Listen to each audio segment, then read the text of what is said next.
Good evening sir. Good evening. Good evening sir. Good evening. Good evening sir.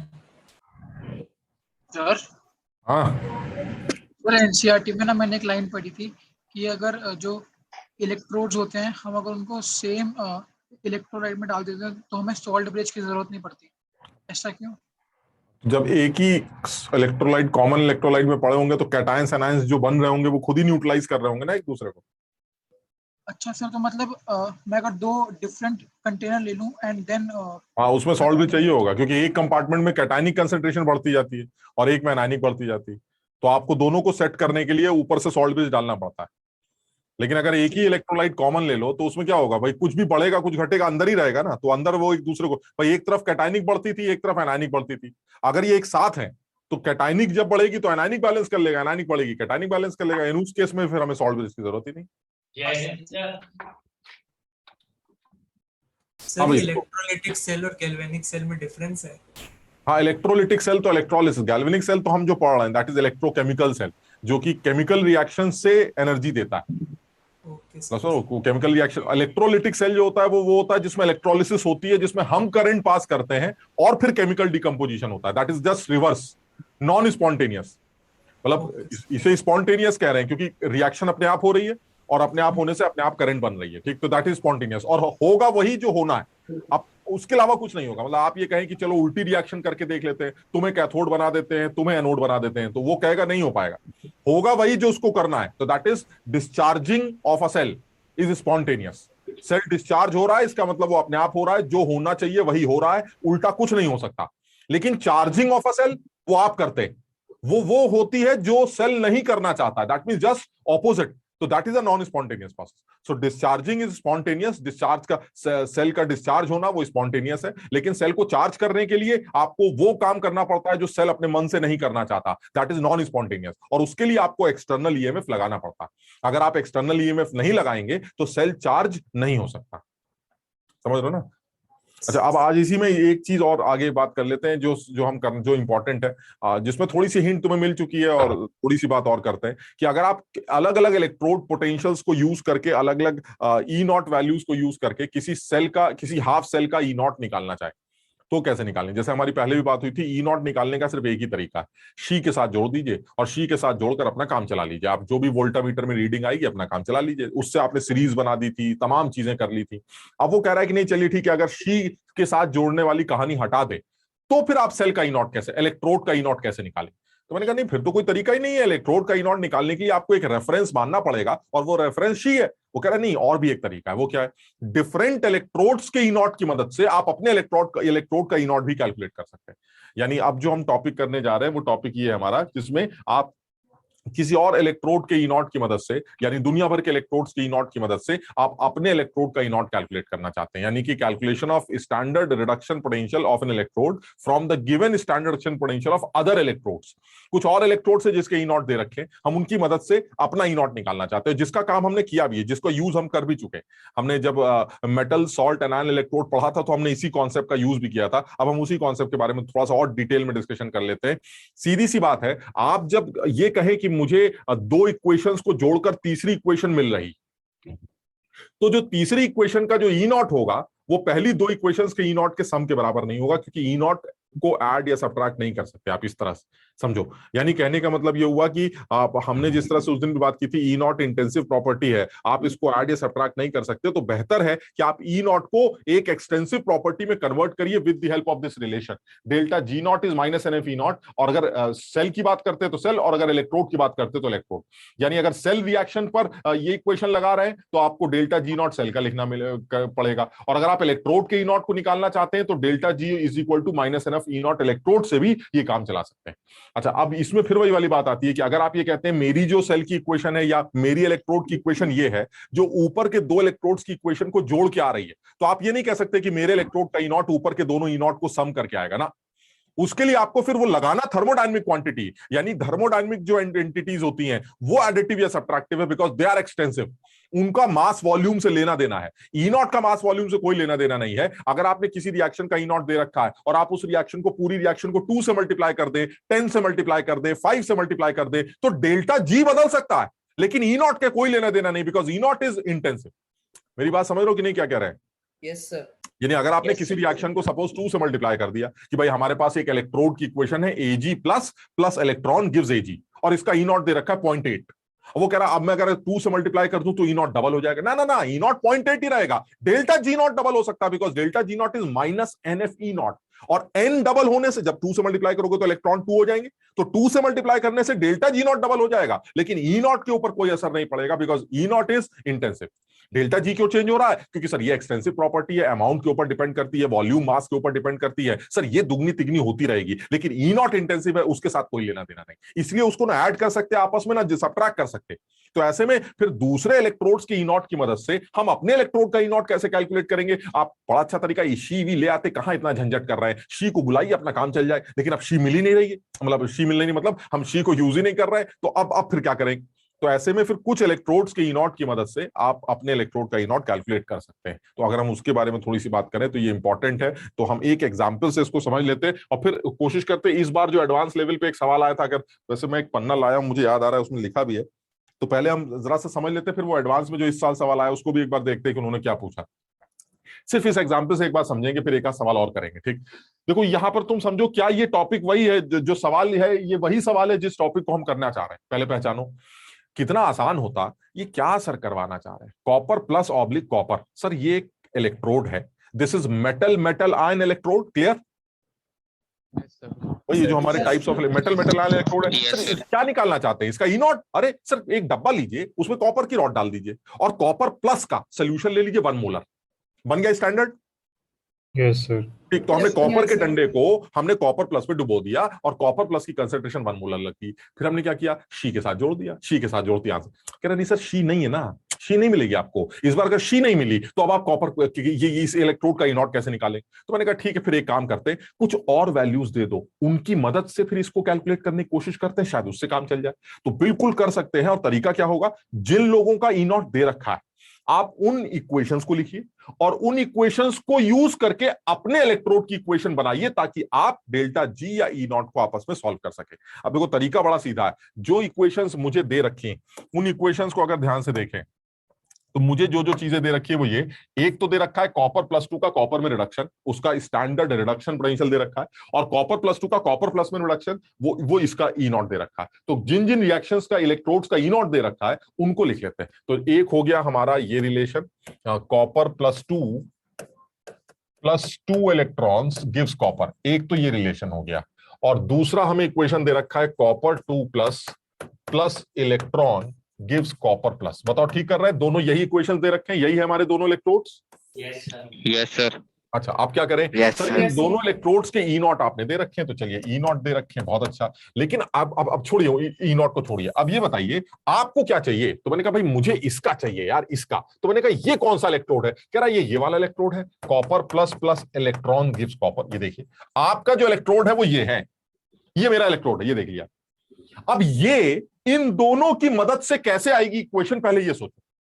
या तो ऊपर की दोनों इक्वेशंस को जोड़ दो, घटा दो, ये कर दो, वो कर दो, जो करना है कर दो। अगर इनको यूज करके ये आती है तो हम अपना काम चला लेंगे। तो हमें लग रहा है इन दोनों को घटाने से काम चल जाए। अगर आप पहली वाली में से दूसरे को घटा देंगे तो यही आ जाए। बताओ समझे कि नहीं? या ऐसा कर लेते दूसरी वाली को उल्टा करके जोड़ दे। Yes sir. बात समझ लो, उल्टा करके जोड़ो या फिर दूसरी वाली को पहले में से घटा दो, बात तो एक ही है ना। बात समझ लो कि नहीं? Yes sir. तो यानी हम अगर फर्स्ट रिएक्शन में से सेकंड रिएक्शन सब्ट्रैक्ट कर दें तो मुझे थर्ड रिएक्शन मिल जाएगी। अरे तो बड़ा आसान हो गया, यानी फर्स्ट वाले के ई नॉट से सेकंड वाले का ई नॉट सब्ट्रैक्ट कर दो तो थर्ड वाले का ई नॉट आ जाएगा। नहीं नहीं, ई नॉट के साथ नहीं कर सकते सर कुछ, ई नॉट को जोड़ घटा नहीं सकते, वो थर्मोडायनामिक क्वांटिटी नहीं है। आप उस ई नॉट को पहले डेल्टा जी नॉट में कन्वर्ट कर लीजिए, फिर जो जोड़ना घटाना घटाते रहिए। कुछ समझे बात को?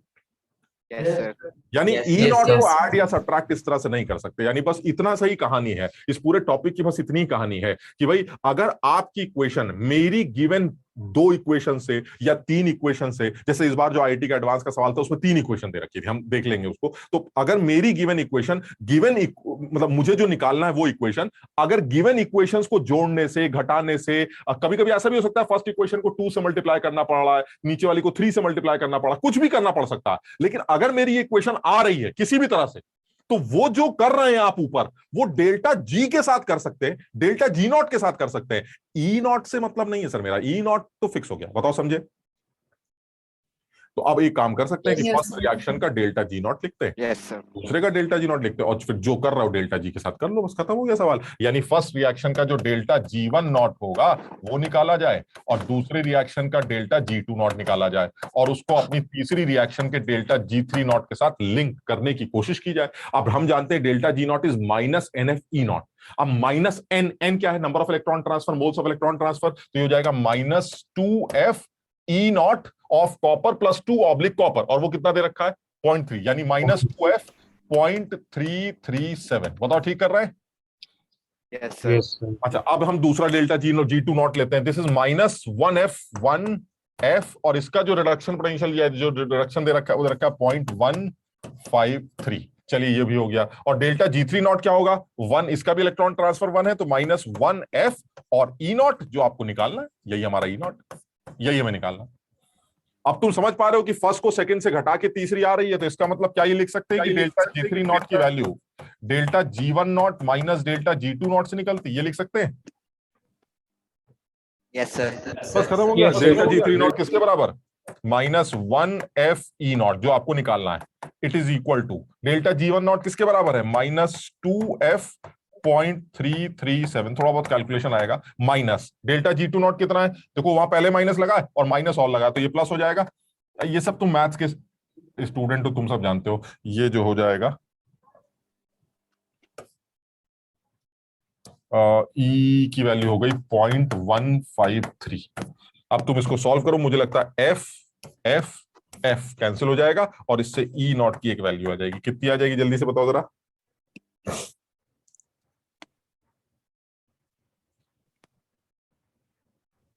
0.521. 0.521। अब मुझे पता नहीं भाई आंसर, एक बार सब लोग देख लो। Yes, sir. बस खत्म हो गया। मतलब काम की बात क्या है? काम की बात इतनी है कि भाई देखिए बहुत आसान है सर। तीसरी वाली जो इक्वेशन है वो फर्स्ट और सेकंड को जोड़ या घटा के आ रही है, जैसे भी आ रही है। तो ये जो आप जोड़ना घटाना कर रहे हैं, ये डेल्टा जी नॉट के साथ करिए, ई नॉट के साथ मत करिए। ई नॉट इज इंटेंसिव, वो इस तरह से जोड़ी घटाई नहीं जा सकती। बस इतनी सी एक खानी, बस, और कुछ नहीं करना। ठीक, और एग्जाम्पल ले लेते हैं। मान लीजिए ये ले लेते हैं सर हाँ सर जो हम ई नॉट लेते हैं एन एफ ई नॉट में, वो क्या होता है? यानी कि रिडक्शन वाला ई नॉट होता है या ऑक्सीडेशन वाला? यानी कि उसको घुमाना पड़ता है reaction- माइनस साइन के साथ? नहीं, जो रिएक्शन आपने लिखी वो ले लीजिए बस। मतलब आपने जो दे रखा है वो लिख दी। जैसे मुझे ये क्या दे रखा है? मुझे दे रखा है कॉपर प्लस टू से कॉपर का जाना, ये दे रखा है ना। Yes sir. तो कॉपर प्लस टू से कॉपर की रिएक्शन लिखकर उसका डेल्टा जी नॉट उसी ई नॉट को यूज करके रख लीजिए। इसमें रिडक्शन ऑक्सीडेशन से कोई मतलब नहीं। ओके, हाँ। जो इक्वेशन आप Yes, लिख रहे हैं sir. वो रख दीजिए बस। ये अब अगर कोई कहता है इसकी उल्टी रिएक्शन का डेल्टा जी क्या होगा, तो उल्टी रिएक्शन का जो डेल्टा जी नॉट होगा वो प्लस में आना चाहिए। भाई अगर यहां से डेल्टा जी नॉट -50 है, तो उल्टी रिएक्शन का डेल्टा जी नॉट +50 होना चाहिए। Yes sir. तो +50 कैसे होगा? Sir. अरे क्या number of moles of electron transfer अब 2 मोल्स की जगह -2 हो जाएंगे? वो तो 2 ही रहेंगे। Yes sir. यानी n तो चेंज हो नहीं सकता सर। अब बचा क्या? कैसे हो गया 50? क्योंकि वो ई नॉट पहले कुछ था, अब वो ई नॉट माइनस में चला गया, तो वो माइनस माइनस मिलके प्लस हो गया। यानी उल्टा करने से ई नॉट चेंज होगा, जिसकी वजह से डेल्टा जी नॉट का साइन चेंज हो जाएगा। Yes sir. समझ रहे हो ना? तो वो जो सवाल में दिया जाएगा आप वो इक्वेशन लिखकर उसी ई नॉट को यूज कर लीजिएगा। अगर वो कहता है नहीं मुझे तो उल्टा लिखना पड़ेगा, तो आप उल्टा लिख दीजिए, लेकिन उस केस में डेल्टा जी नॉट की वैल्यू प्लस में रख दीजिएगा, उल्टा माइनस लगा दीजिएगा उसके आगे। जिस और एग्जाम्पल लेते हैं, जैसे मान लीजिए एक ऐसी एक्स के टर्म्स में करते हैं ताकि थोड़ा सा कैलकुलेशन ज्यादा ना हो और तुम समझ और आसानी से पाओ। एक बार जरा एक्स के टर्म्स में करके बताओ। कुछ और ले लेते हैं, ऐसे कर लेते हैं एक बार। E not of Fe3 plus oblique Fe is x1 volt and E naught of Fe2 plus oblique Fe is x2 volt. Find out E naught of Fe2 plus comma Fe3 plus, ये निकालना। बताओ।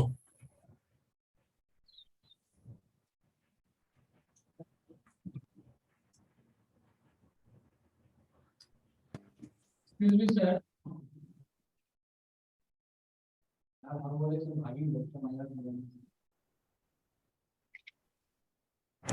बेटा क्या कह रहे थे? कोई कुछ पूछ रहा है क्या? हम लोग जो नष्ट लगाते हैं सर सर हाँ। वो पहला वाले को दूसरे वाले से प्लस माइनस करते हैं ना सर, उसमें दिक्कत आती है सर, वो कैसे करना है एक बार बता सकते हैं सर? बता तो सकते हैं, लेकिन तब बता पाएंगे ना जब हमें समझ में आएगा तुम पूछ क्या रहे हो, क्या दिक्कत आ रही है तुम्हें। सर जैसे सर आपने पहला इक्वेशन दिया ना सर, पहला और दूसरा, हाँ ये वाले। हाँ सर, तो हाँ। इसको सब्ट्रैक्ट करके लोग तीसरा इक्वेशन निकालते हैं ना सर, हाँ हाँ हाँ।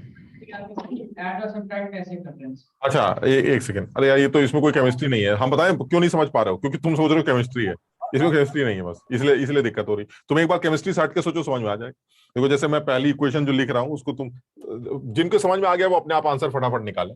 अब देखो ये एफ पहली इक्वेशन देखो, क्या ये समझ पा रहे हो कि ये पहली इक्वेशन इस तरह से ही बननी चाहिए। ये ठीक है, ठीक। अच्छा दूसरी जो हमें इंफॉर्मेशन दे रखी है वो ये दे रखी है, Fe2 plus plus 2 electrons gives Fe। ये दूसरी इक्वेशन हो गई। और जो हमें चाहिए वो और लिख देते हैं। हमें क्या चाहिए, हमें चाहिए Fe2 प्लस जो है वो Fe3 प्लस पे जा रहा है, हमें ये इक्वेशन चाहिए। तो हमें ये सोचना है कि हमारी वाली जो है वो इन दोनों से कैसे आएगी। अब इसमें कोई केमिस्ट्री नहीं है यार, थोड़ा सा अपने आप दिमाग लगाओ तुम्हें समझ में आएगा कि भाई हमारी वाली कैसे निकल के आएगी। तो हमारी वाली जो आएगी उसमें इलेक्ट्रॉन जो है वो उधर होंगे। Yes sir. और यहाँ 3 इलेक्ट्रॉन, यहाँ 2, तो यानी ये वाले ज्यादा है। Yes sir. तो ये उधर तभी जाएंगे जब ये घटाया जाएगा, ताकि माइनस इलेक्ट्रॉन, मतलब सोचो अगर मैं सेकंड में से फर्स्ट को घटा दूं, सेकंड में से फर्स्ट को घटा दूं तो क्या निकल के आएगा। अगर सेकंड में से आप फर्स्ट को हटाएंगे, हमें 2 से 3 का निकालना, हाँ अगर सेकंड में से फर्स्ट को हटाएंगे तो Fe तो कैंसिल हो जाएगा। Yes sir. मतलब तुम अलग से करके देख लो ना, मतलब अब ये तो अपने आप ही समझ में आ जाएगा। जैसे सेकंड में से फर्स्ट को घटाना है तो ये हो जाएगा Fe2 plus plus 2 electrons gives Fe। ये हमारा सेकंड इक्वेशन हो गई। ये फर्स्ट वाली ये हो गई Fe3 plus plus 3 electrons gives Fe। अब आप जरा फर्स्ट में से सेकंड को घटाइए, जब आप इसमें से इसको घटाएंगे तो क्या होगा, जैसे ही आप घटाएंगे ये तो कैंसिल हो जाएगा और 2 माइनस 3 यानी, और ये हो जाएगा Fe2 प्लस, जैसे मैथ्स करते हो ना वैसे कर लो एक बार, Fe3 प्लस, और जब माइनस करेंगे तो ये भी इलेक्ट्रॉन्स भी माइनस में आ जाएंगे, ये हो जाएगा माइनस इलेक्ट्रॉन, ऐसे इज इक्वल टू 0, ऐसे जैसे करते हैं गणित करते हो जैसे। Yes sir. है ना। तो अब देखो क्या होगा, ये उधर चला जाएगा, ये भी उधर चला जाएगा, तो ये हो जाएगा Fe2 plus gives Fe3 plus plus electron. ये इक्वेशन आ गई जो हमें चाहिए। समझ गया। तो इसका मतलब ये हुआ कि अगर हमें अपनी वाली इक्वेशन जो चाहिए उसमें इलेक्ट्रॉन्स राइट हैंड साइड में चाहिए, तो राइट हैंड में तभी आएंगे भाई, अगर मान लो अगर मैं ऊपर में से नीचे वाली घटा दूं, तो ऊपर में से नीचे घटाओगे तो इलेक्ट्रॉन प्लस में ही रह जाएंगे ना। यस, ऊपर वाले को तो उल्टी हमें कर इलेक्ट्रॉन देंगे। वहां चाहिए। तो इसका मतलब या तो सेकंड में से फर्स्ट को घटाइए या ऊपर वाली को उल्टी करके सेकंड में जोड़ दीजिए। Yes, बात एक sir. ही हुई ना। तो आपको Yes, जैसा sir. दिल करे वैसे कर दीजिए, इसमें कुछ करना ही नहीं। तो देखो बहुत सारे बच्चे आंसर बता रहे हैं, तो इसमें वैल्यू डाल देते हैं, तो ये आ जाएगा आपका डेल्टा G1 नॉट, इधर आ जाएगा डेल्टा G2 नॉट। और सारी कहानी क्या है कि सर सेकंड में से फर्स्ट को घटाना है। तो मुझे लगता है हम आंसर तो क्या ही निकाल रहे हैं, हम सीधे सीधे ये लिख देते हैं कि डेल्टा G3 नॉट की value delta G2 not minus delta G1 not से निकलेगी। हमें लगता है ये कर दोगे तो आंसर आ जाएगा, बस बात खत्म। Yes sir. Sir delta G की value minus NF E nought, इसमें जो सर E नॉट होता है वो स्टैंडर्ड होता है, मतलब स्टैंडर्ड रिडक्शन पोटेंशियल होता है। अगर स्टैंडर्ड रिडक्शन पोटेंशियल रखोगे तो डेल्टा G नॉट निकलेगा, अगर इस रिडक्शन पोटेंशियल रखोगे या इलेक्ट्रोड पोटेंशियल रखोगे तो डेल्टा G। बस इतना फर्क। Okay sir. तो अब इसमें देखो ये डेल्टा G3 आ जाएगा, तो अब इसमें यार कर लो यार। अब देखो यहाँ पर भी माइनस इलेक्ट्रॉन ट्रांसफर कितना है 1 FE नॉट जो आपको निकालना है ना। अब तो हो जाएगा। और पहला वाला डेल्टा G1 नॉट कितना आ जाएगा, डेल्टा G1 नॉट आ जाएगा माइनस इलेक्ट्रॉन ट्रांसफर 3 है, माइनस 3Fx1, और ये हो जाएगा माइनस प्लस प्लस 2Fx2। पता नहीं हम सही कर रहे हैं कि नहीं। हाँ, इससे E नॉट की वैल्यू आ जाएगी F कैंसिल हो जाएगा, और E नॉट की वैल्यू आ जाएगी 3x1 माइनस 2x2 वोल्ट। ये आंसर आ जाए। अब एक बार चेक करो, उल्टा कर दिया, G1 कर दिया, G1 की जगह G2 कर दिया। अरे हाँ sir, 2x2 minus 3x1 answer आना चाहिए। हाँ यार वो मैंने गलत लिख दिया, इसमें से इसको माइनस किया, गड़बड़ लिख दिया। अब तुम समझो यार बात को, कर लोगे ना।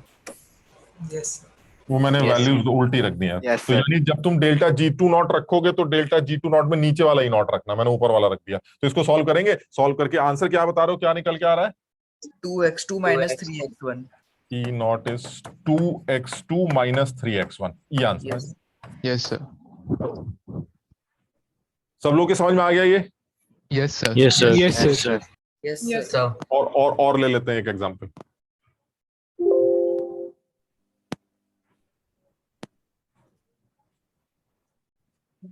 ये बताओ जल्दी से, अच्छा सवाल है ये सवाल क्लास में कराते हैं, मतलब हर साल ही कराता हूं मैं। बिल्कुल इसी से मिलता जुलता सवाल जेई में पूछा है, मैं वो सवाल भी दिखाता हूं तुम्हें, वो मुझे नोट ही करना पड़ेगा।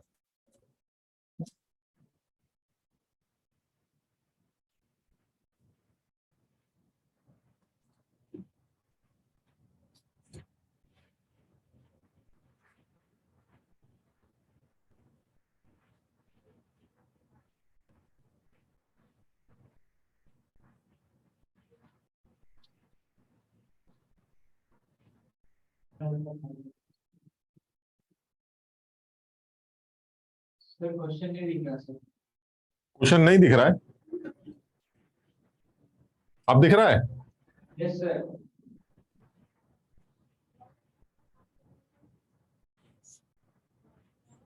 जो निकालना है वो देख लो, और जो दे रखा है वो लिख दो, 1 सेकंड का काम।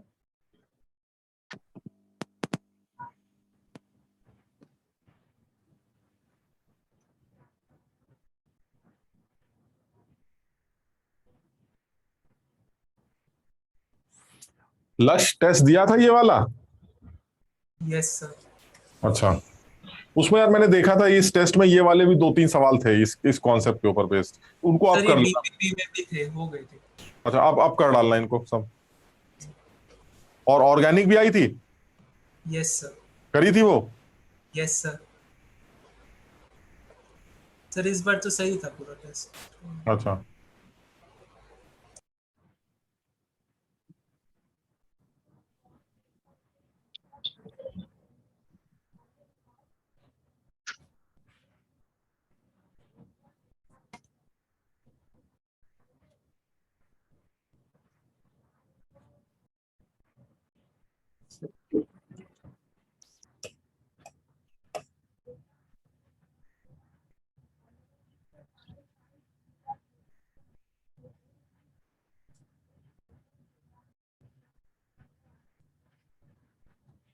इक्वेशन लिख लेते हैं, फटाफट हो जाएगा। MnO4 माइनस जो है वो जा रहा है Mn2 प्लस में, ये तो बड़ी पुरानी इक्वेशन हो गई। Mn2 प्लस में जा रहा है, ये हमारी इक्वेशन बन गई। दूसरी बन गई MnO2, ये जा रहा है Mn2 प्लस में, तो ये 4 है, ये 2 खा लेगा। और इन दोनों को यूज करके मुझे चाहिए ये MnO, अरे यार ये तो बहुत ही फर्जी सवाल है। MnO2, ये आ गया आपका 3 इलेक्ट्रॉन। और क्यों 3 आ रहा है वो दिखाई दे रहा है, क्योंकि यहाँ ये +7 है, यहाँ ये +2 है, तो 7 से 2 5 का चेंज। यहाँ ये +4 है, यहाँ +2 तो 2 खा लेगा। यहाँ +7 है, यहाँ +4 है, तो यहाँ 3 खा लेगा। ये समझ में आया सबके? 1.6 1.67 1.69 याद आ रहा है मुझे, चलो हो सकता है 67। हाँ सर 6.9, सॉरी वो एस्टिमेट गलत कर दिया। 1.69। ये तो बड़ा सीधा, हमें तो लगता है सीधे ही दोनों घटा दोगे, इसमें कुछ करना ही नहीं है। तो फर्स्ट में से सेकंड को माइनस कर दो, हमें लग रहा है। क्यों? फर्स्ट में से सेकंड को माइनस कर दो। हाँ, ये तो सीधे Yes, सीधे sir. होता है। Yes, ये sir. फर्स्ट नीचे वाले इक्वेशन को है। घुमाने पड़ेगा। हाँ, मतलब या तो घुमा के जोड़ना, घुमाना पड़ेगा मतलब घुमा के फिर जोड़ना, नीचे वाले को Yes, sir. घुमा Yes, के sir. पहले में जोड़ना, या तो ये बोलो, या फिर पहले में दूसरा घटा दो, जैसा दिल करे वैसे कर लो, जैसे गणित करते हो। तो इसके अलावा फर्स्ट में से सेकंड को घटा देंगे, तो फर्स्ट में से सेकंड को घटाएंगे तो इसका मतलब क्या हुआ कि जो तुम्हारा चाहिए डेल्टा G3 नॉट, वो डेल्टा G1 फर्स्ट में से सेकंड को घटाया, यानी delta G1 not minus delta G2 not से निकलेगा बस। और डेल्टा G3 कितना हो जाएगा? -3f E नॉट, जो तुम्हें निकालना है, is equal to what is delta G1 nought? Delta G1 nought हो जाएगा -5f, और E नॉट हमें सवाल में दे रखा है 1.51, माइनस वो हो जाएगा प्लस, और इलेक्ट्रॉन है 2f, और E नॉट कितना दे रखा है? 1.2। 0.23। आप इसको सॉल्व करिए, सारे एफ कैंसिल हो जाएंगे और सारे एफ कैंसिल होने के बाद ई नॉट की जो वैल्यू आएगी वो 1.69 वोल्ट आनी चाहिए।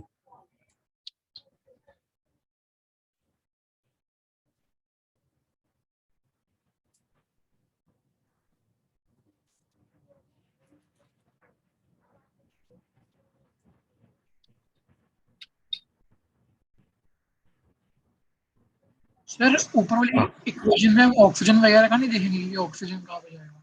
नहीं, अब वो तो कुछ बताया नहीं इन्होंने, मतलब देखो हम ये पूरी इक्वेशन थोड़ी ना बैलेंस कर रहे हैं। पूरी इक्वेशन बैलेंस करते तो फिर ये भी पता होता कि मीडियम एसिडिक है, एसिडिक मीडियम होगा तो इलेक्ट्रॉन्स को बैलेंस, चार्ज को बैलेंस करेंगे, फिर उसमें H+ को बैलेंस करने के लिए वाटर ऐड करेंगे। तो हमें तो सिर्फ इतना बताना है भाई, ये बताइए इक्वेशन में इलेक्ट्रॉन ट्रांसफर कितना हो रहा है।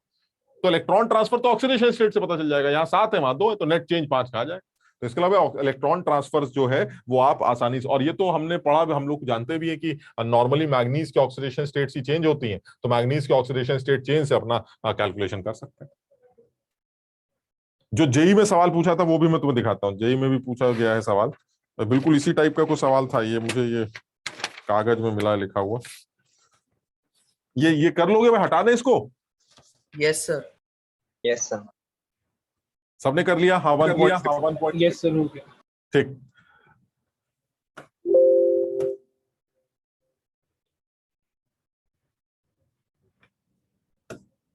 ये इन्होंने जो है ये थोड़ा सा लंबा करके सवाल बनाने की कोशिश की है।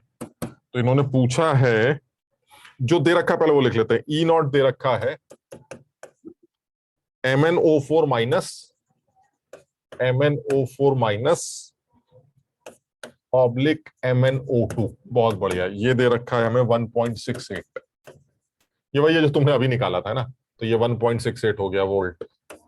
और तुम्हें और क्या दे रखा है? तुम्हें ई नॉट दे रखा है MnO2 ऑब्लिक Mn2 प्लस, ये हमें दे रखा है 1.21 वोल्ट। चलिए ठीक है। और भी एक दे रखा है E not of Mn2 plus oblique Mn, ये दे रखा है -1.03। अब पता नहीं साला ये माइनस होगा कि नहीं यहाँ पर, ये -1.03।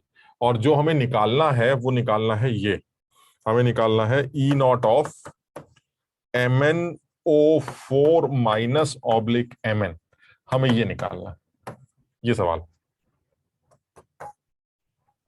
तो 3 इंफॉर्मेशन दे रखी है, चौथी निकालनी।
हमें तो लगता है तीनों जुड़ रही हैं क्या यार?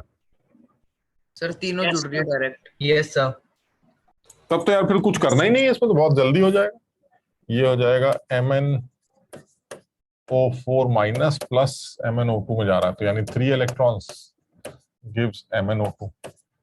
और इधर सेकंड वाली आ गई MnO2, Mn2 प्लस में जा रहा है, यानी 2 इलेक्ट्रॉन गिव्स Mn2 प्लस। और तीसरी हो गई Mn2 plus plus 2 electrons gives Mn।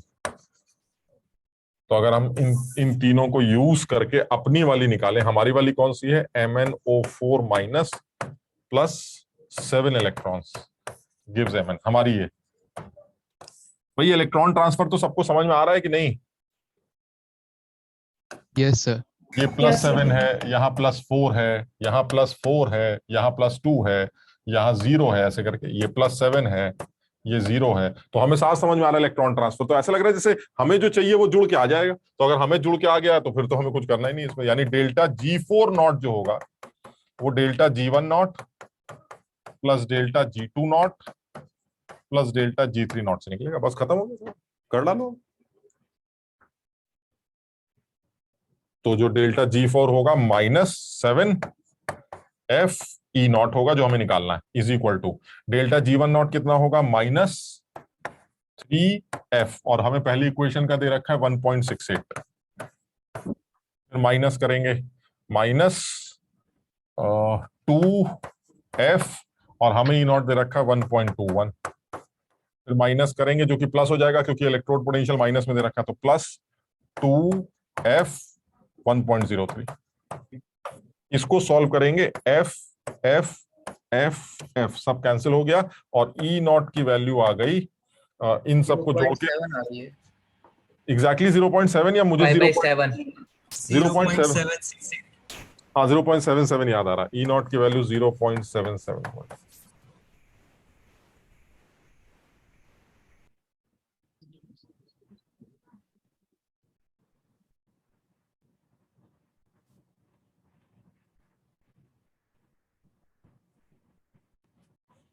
ये अजय, ये हार्दिक कैसे कैसे आंसर बता रहे हो बे?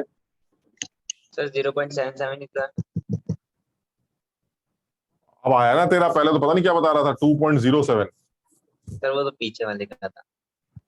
अच्छा वो पीछे वाले का आंसर था। सर वो भी गलत है, थोड़ा गलत हो गया। ये समझ रहे हो ना, तो ये आसान है, मतलब ज्यादा मुश्किल कुछ नहीं है इसमें कहानी। कॉन्सेप्ट बहुत क्लियर है। कॉन्सेप्ट सिर्फ इतना है कि आप जो है जिस रिएक्शन का डेल्टा G नॉट चाहते हैं, इधर नोएडा सेक्टर 4 में आया भाई, बच्चों को आंसर ये समझ में आया कैसे करना है? यस सर, आ गया सर। हाँ बड़ा आसान है इसमें कुछ, बस यही है कि यही दे, और ये जेई का सवाल है इसी साल का एडवांस का, तो इसी टाइप का कुछ बना देगा उल्टा सीधा करके जोड़ घटा के। अब इसमें तो ज्यादा कलाकारी नहीं है, लेकिन तुम समझ ही रहे हो कलाकारी आ सकती है। कलाकारी क्या आ सकती है कि सर फर्स्ट इक्वेशन में 2 से मल्टीप्लाई किया, फिर थर्ड इक्वेशन में 4 से मल्टीप्लाई किया, फिर सेकंड में 1 से मल्टीप्लाई, ऐसे करके जोड़ा घटाया। तो थोड़ा सा जोड़ घटाने में सोचने में टाइम लग सकता है कि जो इक्वेशन तुम्हें चाहिए वो कैसे आएगी।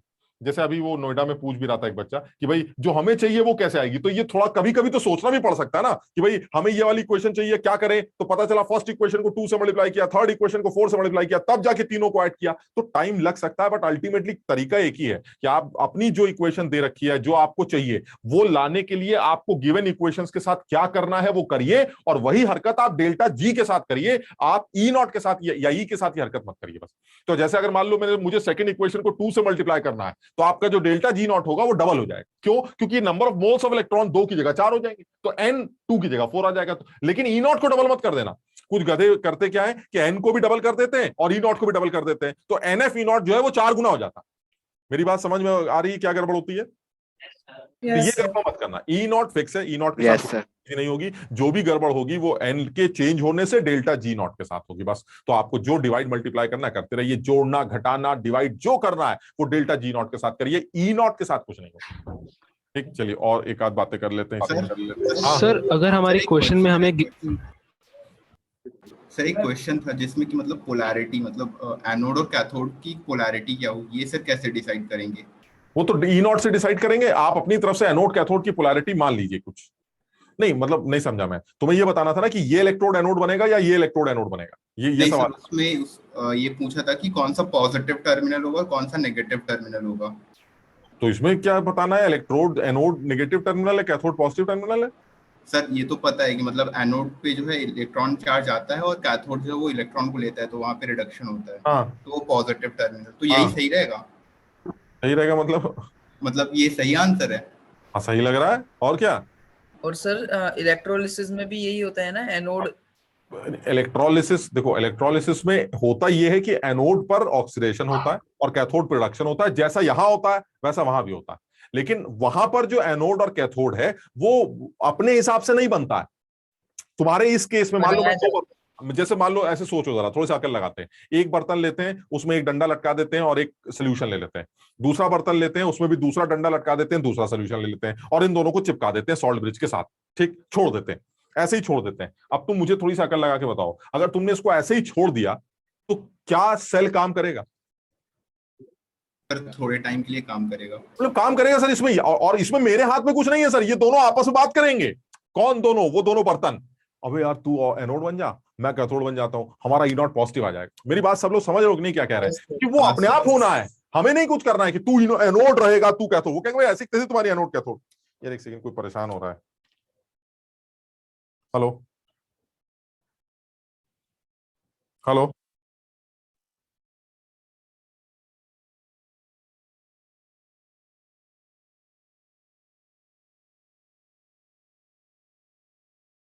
तो ये हमारे हाथ में है, मतलब हमारे हाथ में कुछ नहीं है। हमने तो दो बर्तन लेके आपस में जोड़ दिए, अब वो दोनों आपस में बात करेंगे कि अगर मैं एनोड बना और तू कैथोड बना तो जो सेल का ई नॉट आएगा वो नेगेटिव आएगा। अरे गड़बड़ हो जाएगी, तो ऐसा करते हैं तुम कैथोड बन जाओ, तुम एनोड बन जाओ, हम कैथोड बन जाते हैं। सेल का ई, यानी वो जो हो रहा है वो अपने आप हो रहा है, सेल अपने आप काम कर रहा है, सेल का ई नॉट पॉजिटिव आना ही। लेकिन जब आप इलेक्ट्रोलिसिस करते हैं तो इलेक्ट्रोलिसिस में आप ऊपर से सेल लगाते हैं और उस सेल से करंट आती है। अब करंट हम जनरेट नहीं कर रहे हैं, अंदर वाले लोग करंट जनरेट करके टॉर्च नहीं जला रहे हैं, अब ऊपर से करंट दी जा रही है और नीचे सोल्यूशन का डिकम्पोजिशन हो रहा है। तो जो अब आप करंट देंगे उसमें जो सेल लगाएंगे, उस सेल की पोलैरिटी डिसाइड करेगी कि कौन सा एनोड बन रहा है और कौन सा कैथोड बन रहा है। ये सेल डिसाइड करेगा। मेरी बात समझ रहे हो कि नहीं? यानी सेल का जो नेगेटिव टर्मिनल है वो ये, और सेल का जो पॉजिटिव टर्मिनल है वो ये, और सेल के दोनों टर्मिनल्स ही डिसाइड करेंगे कि मुझे किसको एनोड बनाना है किसको कैथोड। क्योंकि अब ये जबरदस्ती का खेल है, ये आपके ऊपर नहीं छोड़ा जाएगा कि आप एनोड ही बनेंगे और ये कैथोड ही बनेगा। ये सेल डिसाइड करेगा कि सेल के टर्मिनल्स को जिन जो इलेक्ट्रोड्स के साथ जोड़ा जाएगा वो सेल के टर्मिनल्स डिसाइड करेंगे कि कौन एनोड बन रहा है और कौन कैथोड। और तुम्हें पता है वो बड़ा वाला जो डंडा सेल का होता है वो एनोड, और जो छोटा वाला डंडा होता है वो कैथोड। ये पता है वो वाली बात सेल का, तो वो सेल डिसाइड करेगा, और सारी कहानी सेल डिसाइड करेगा। हम इलेक्ट्रोलिसिस में बात करेंगे इस बात, ठीक?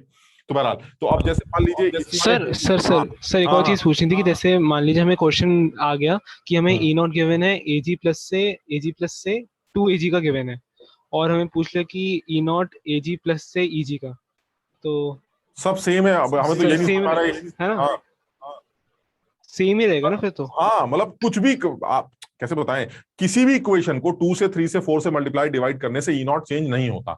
सिर्फ डेल्टा जी नॉट की वैल्यू में फर्क पड़ सकता है, ई नॉट पे फर्क नहीं पड़ता। यही तो बात हो रही।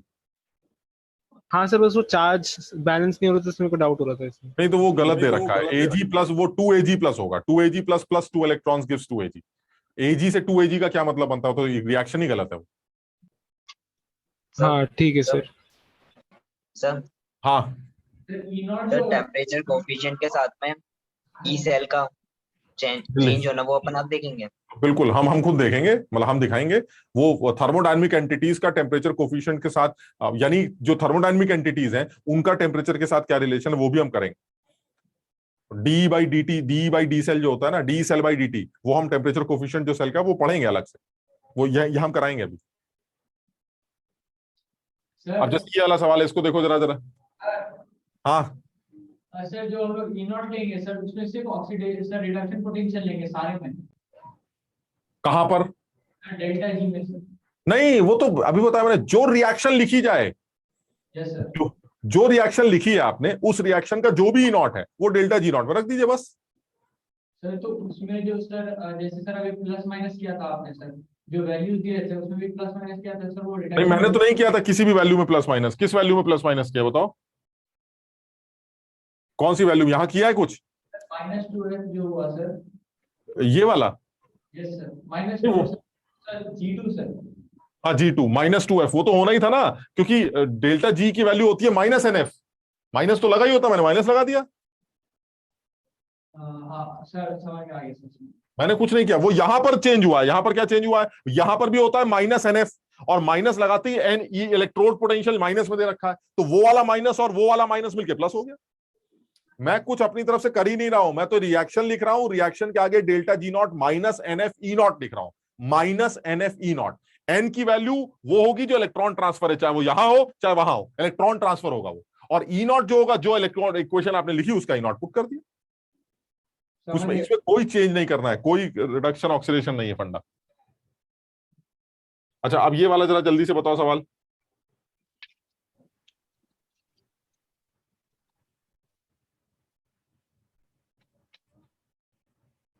Calculate E at pH is equal to 14 given KSP of copper hydroxide is 10 raised power -19 और E नॉट दे रखा है 0.34। बहुत अच्छा सवाल है ये, जेई में पूछा गया पुराना सवाल। एक लाइन का सवाल है, अच्छा सवाल।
अभी आया कुछ?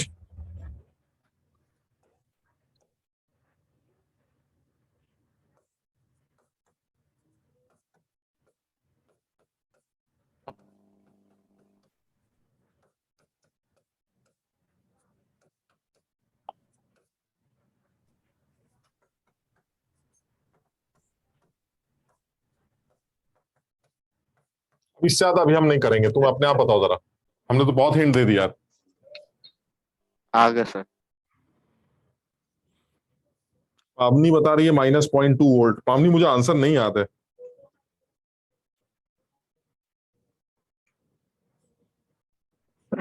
-0.2 एग्जैक्टली -0.2 आ रहा है पावनी, या आगे भी कुछ आ रहा है?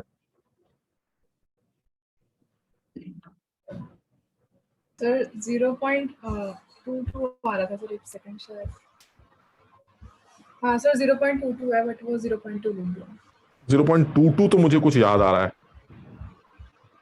एक बार करके देखना पड़ेगा। चलो चेक कर लेते हैं। और इसमें कुछ ज्यादा लॉग शॉक का झंझट तो नहीं है ना, मतलब कोई कोई लॉग टेबल से या कैलकुलेटर की जरूरत पड़े? ये तो नॉर्मल तरीके से हो जाएगा ना? यस हाँ सर हो रहा है हाँ। नॉर्मली। अब देखो Yes, इसमें sir. जो है ना, अब इस सवाल में जो अच्छा लग रहा है, देखो बड़ा सीधा सवाल है। मतलब अगर मैं ये सारी हटा दूं बातें, तो मुझे लग रहा है कि मुझको क्या पूछा गया है, जैसे सब छुपा लेते हैं। मुझसे पूछा गया है ये कैलकुलेट ये विद द हेल्प ऑफ ये सवाल, और इतना देख के मुझे लग रहा है नस लगानी। बताओ समझे कि नहीं?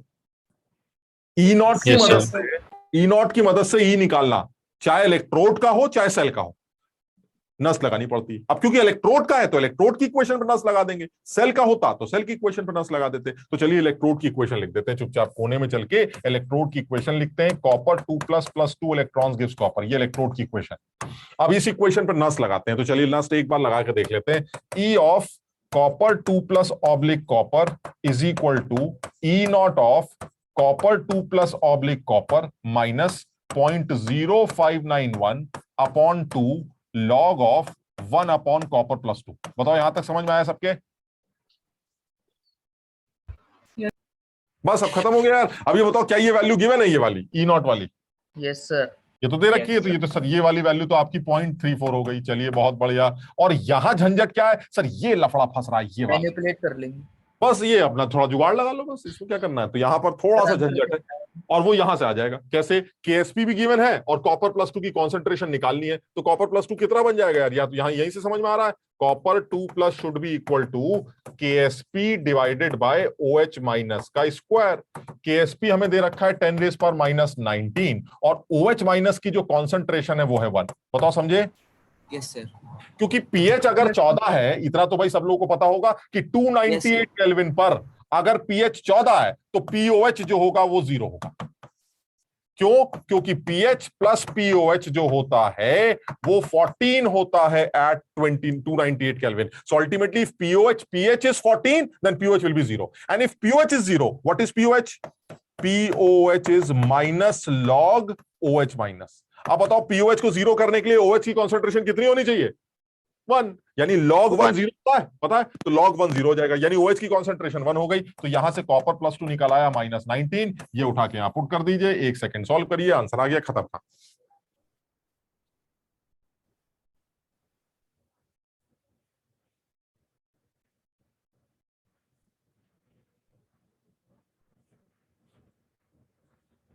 सर एक बेसिक डाउट है केएसपी में। हाँ, केएसपी होता है वो इक्विलिब्रियम के लिए डिफाइंड होता है।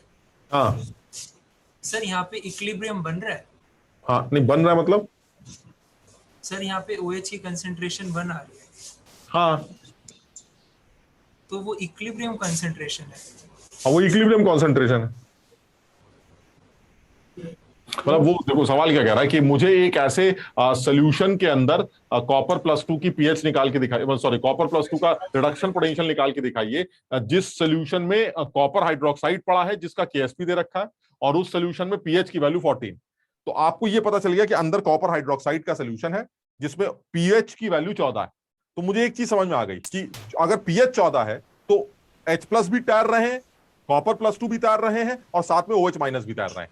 OH- कितने होंगे ये आपको H+ बता देगा। इक्विलिब्रियम बने ना बने भाड़ में जाए, आपका सिस्टम एक इक्विलिब्रियम सिस्टम होगा जिसमें CuOH होल ट्वाइस भी पड़ा है, जिसमें कॉपर +2 भी पड़ा है और OH- भी पड़ा है। OH- कितना पड़ा है ये आपको H+ बताएगा। तो हमें नहीं पता उसने क्या किया क्या नहीं किया, लेकिन अगर उसने बर्तन के H+ बता दिए तो बर्तन के OH तो पता ही चल गया ना। Yes sir. और बर्तन के OH अगर पता चल गए तो कॉपर +2 पता चल गया, क्योंकि उससे ज्यादा कॉपर +2 हो ही नहीं सकते, क्योंकि जैसे ही कॉपर +2 उससे ज्यादा होंगे कॉपर हाइड्रोक्साइड का प्रेसिपिटेशन स्टार्ट हो जाएगा। यानी अल्टीमेटली OH- की प्रेजेंस आपको कॉपर +2 की कॉन्सेंट्रेशन निकाल के दे देगी, जिसकी वजह से आप कॉपर +2 कैलकुलेट कर पा रहे हैं। समझो बात, मेरी बात समझ? जो हम सॉल्युबिलिटी निकालते हैं, हाँ वो अलग चीज थी। सॉल्युबिलिटी का मतलब है आपने बर्तन लिया पानी का, प्योर पानी, और उसमें से चुटकी डालना शुरू किया, से डालते जा रहे हैं डालते जा रहे हैं डालते जा रहे हैं डालते, और एक टाइम ऐसा आया जब कहेगा नहीं आप नहीं घुलेंगे उसे, मतलब आप उस टाइम तक कितना घुल चुके हैं, दैट इज सॉल्युबिलिटी। यहां पर क्या कह रहा है, यहां घुलना सॉल्युबिलिटी का कोई मतलब ही नहीं है। हमारे पास CuOH होल ट्वाइस का सोल्यूशन पड़ा, बस उसमें कॉपर +2 भी पड़ा है, OH भी पड़ा है। अब अगर OH की कॉन्सेंट्रेशन पता चल जाए तो कॉपर +2 पता चल जाएगा। क्यों? क्योंकि कॉपर +2 इससे ज्यादा हो ही नहीं सकते, इससे ज्यादा कॉपर +2 कॉपर हाइड्रोक्साइड का प्रेसिपिटेशन शुरू कर दें। समझ रहे हो कि नहीं? यस। तो इसलिए OH की मदद से आप कॉपर +2 की कॉन्सेंट्रेशन निकाल सकते हैं, और क्योंकि आपको कॉपर +2 ही चाहिए तो आप आराम से यहां कॉपर +2 की कॉन्सेंट्रेशन पुट करके सॉल्व कर लीजिए। तो मुझे लगता है अब तो सारे बच्चे कर लेंगे। E की जो वैल्यू आएगी वो आएगी 0.34 माइनस पॉइंट, थोड़ा बहुत कैलकुलेशन ही है, डिवाइडेड बाय 2, और कॉपर +2 10⁻⁻19 हो जाएगा, ये 19 आ जाएगा। बताओ यही सही कर रहे हैं या कुछ गड़बड़ हो गई? इंटू 19 आएगा ना? Yes sir. यस बस इसको सॉल्व कर लेंगे। तो ये तुम लोग बता रहे हो कि -0.22 माइनस में आ रहा है, पक्का माइनस में आ रहा है सर। ठीक, -0.22 वोल्ट। यस, ध्यान से और देखते हैं, हटा दे इसको।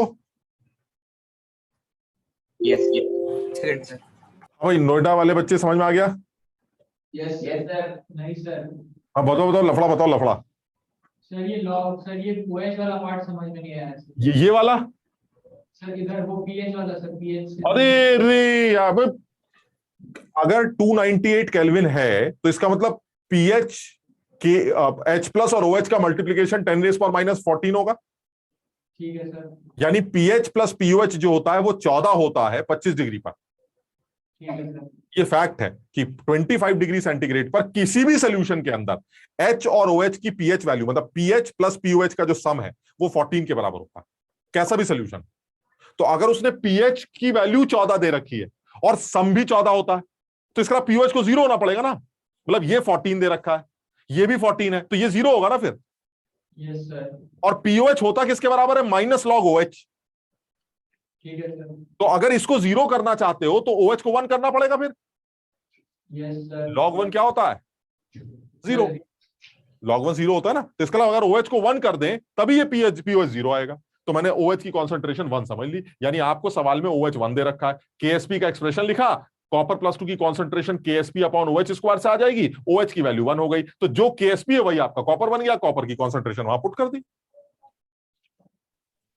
समझे कि नहीं? Yes sir. अब बड़ा आसान है। हाँ, ई का नेगेटिव आने का क्या मतलब हुआ? ई का नेगेटिव यहां पर, यस सर, ई तो पॉजिटिव होना चाहिए। वो सेल, अरे सेल का पॉजिटिव, चाकू मारेंगे, सेल का ई पॉजिटिव होना चाहिए ना, ये तो इलेक्ट्रोड है भाई। अच्छा हाँ सर, सॉरी। सेल थोड़ा बना रहे हैं आप ये कि इसको जोड़िए किसी के साथ, जिसके साथ जोड़ेंगे उसका ई बता दीजिएगा। और वैसे भी ये क्या बात होती है, सर का पॉजिटिव आना चाहिए। अरे भाई नहीं आ रहा तो क्या करें, इसका मतलब तूने पोलैरिटी गलत ले रखी है, जो आए वही लिख के आना, उल्टा सीधा दिमाग मत लगाना। समझे बात?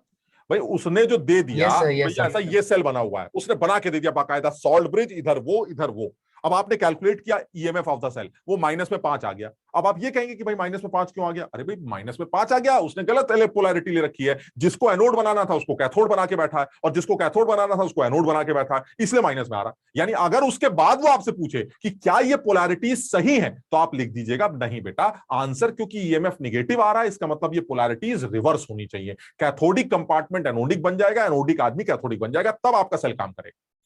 समझे कि नहीं बात? Yes sir. ये सवाल भी बन सकता है कि क्या ये सेल काम करेगा, ऐसे सवाल आ गया, क्या ये सेल काम करेगा? आप कहेंगे रुकिए अभी बताते हैं। मस्त आपने नस्ट फर्स्ट लगा, लोगों के ई सेल निकाला और वो ई सेल पॉजिटिव आ गया, आपने क्या बोला? बहुत बढ़िया काम करेगा। अगर वही ई सेल निगेटिव आ जाए तो आप करिएगा, करेगा, अभी नहीं करेगा, आप जब इसको उल्टा कर देंगे, यानी कैथोड को एनोड बना दीजिए, एनोड को कैथोड बना दीजिए, तो आपका ईएमएफ पॉजिटिव आ जाएगा, जिसकी वजह से सेल आपका काम करेगा। अभी नहीं करेगा जैसा आपने सेल बनाया, अभी नहीं करेगा। मेरी बात समझे कि नहीं? Yes sir, yes. ये कैटेगरी भी हो सकती है, पोलैरिटीज नहीं थी तो कंफ्यूजन हाँ, था। ये कैटेगरी भी बन सकती है सवालों की। ठीक, चलिए और आगे बढ़ते हैं। एक अच्छा सवाल, आसान सवाल बताओ जल्दी से। ये दिखाई दे रहा है सवाल सबको? Yes sir. Yes sir.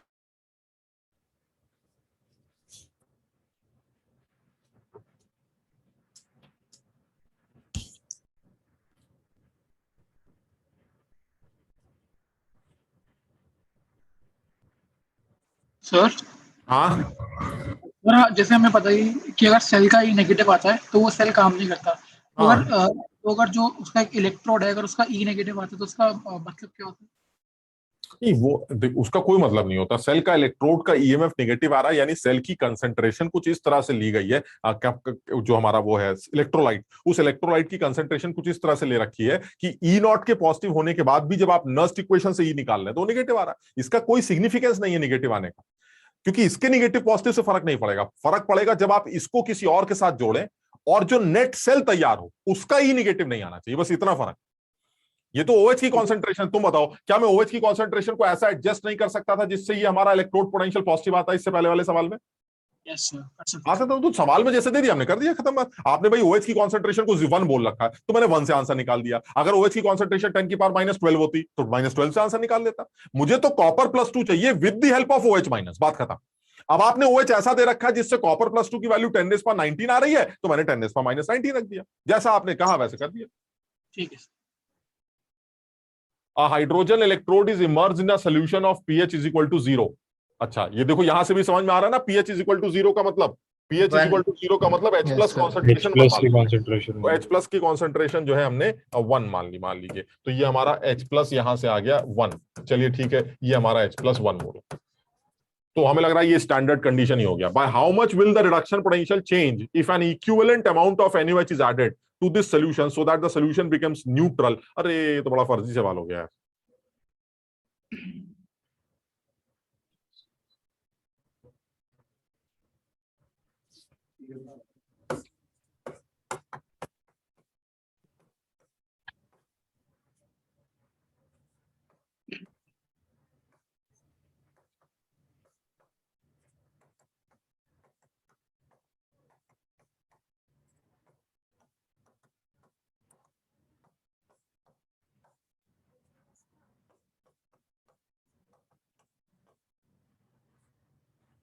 Zero, ये तो 0 आ जाएगा है ना, और ये हो जाएगा -0.0591 अपॉन 2, और ये आ जाएगा प्लस ले लेते हैं, प्लस log ऑफ H+ का स्क्वायर और H प्लस हो गया 10⁻⁻⁷ का स्क्वायर। ऋषभ क्या उल्टा सीधा आंसर बता रहे हो तू? अरे जब सोल्यूशन न्यूट्रल हो जाएगा तो H प्लस की कॉन्सेंट्रेशन 10⁻⁷ हो जाएगी ना। यस सर, वो Yes, मैंने sir. उसका मैंने इनिशियल 0 बता दिया। हाँ, इनिशियल तो 0 है ही, मतलब इनिशियल तो क्योंकि स्टैंडर्ड हो गया ना। अगर H प्लस की कॉन्सेंट्रेशन 1 मोलर है तो that is she. Yes sir.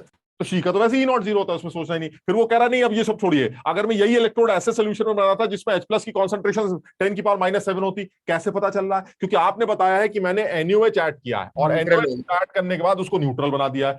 Neutral solution में H प्लस की कॉन्सेंट्रेशन 10⁻⁷ होती, तो आपने यहाँ H प्लस की जगह 10⁻⁷ रख दिया। इसको सॉल्व कर लीजिए, जो भी चेंज आएगा वो अपना उल्टा सीधा करके आंसर निकाल लीजिए। 10⁻⁷ हो जाएगा ना उल्टा करके? उल्टा करके 10⁻⁷ हो जाएगा। हाँ सर बाहर पॉजिटिव साइन लगा दिया ना, लेकिन हाँ मैंने यहाँ पॉजिटिव लगा दिया बाहर। तो ये सॉल्व करके कितना आएगा यार? माइनस में आएगा प्लस में आएगा?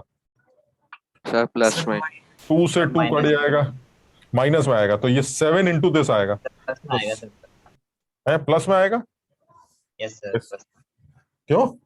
मेरा तो प्लस में है। स्क्वायर तो कट जाएगा ना इससे।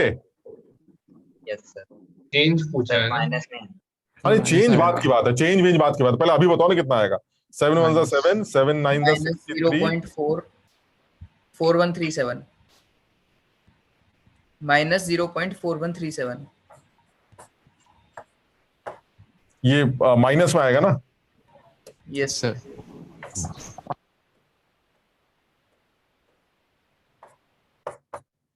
ये आ रहा है, तो 4137 वोल्ट माइनस में, यानी पहले वाला जो ई नॉट है वो देख लो और बाद वाला देख लो। तो पहले वाला जो ई नॉट है वो तो 0 है, और बाद वाला जो ई नॉट है ये इनिशियल हो गया और ये इनिशियल हो गया, और ये वाला हमारा फाइनल हो गया। तो फाइनल वाला कैसे निकलेगा? फाइनल वाला आएगा -0.4137 वोल्ट। अब वो कह रहा है कि भाई पता नहीं क्या निकालना है। निकालना क्या है? Bye how much will the reduction potential change. तो चेंज तो फिर प्लस में आना चाहिए ना, तो चेंज कितना आ जाएगा? Change is equal to 0.4137 volt. क्या आंसर आ जाएगा?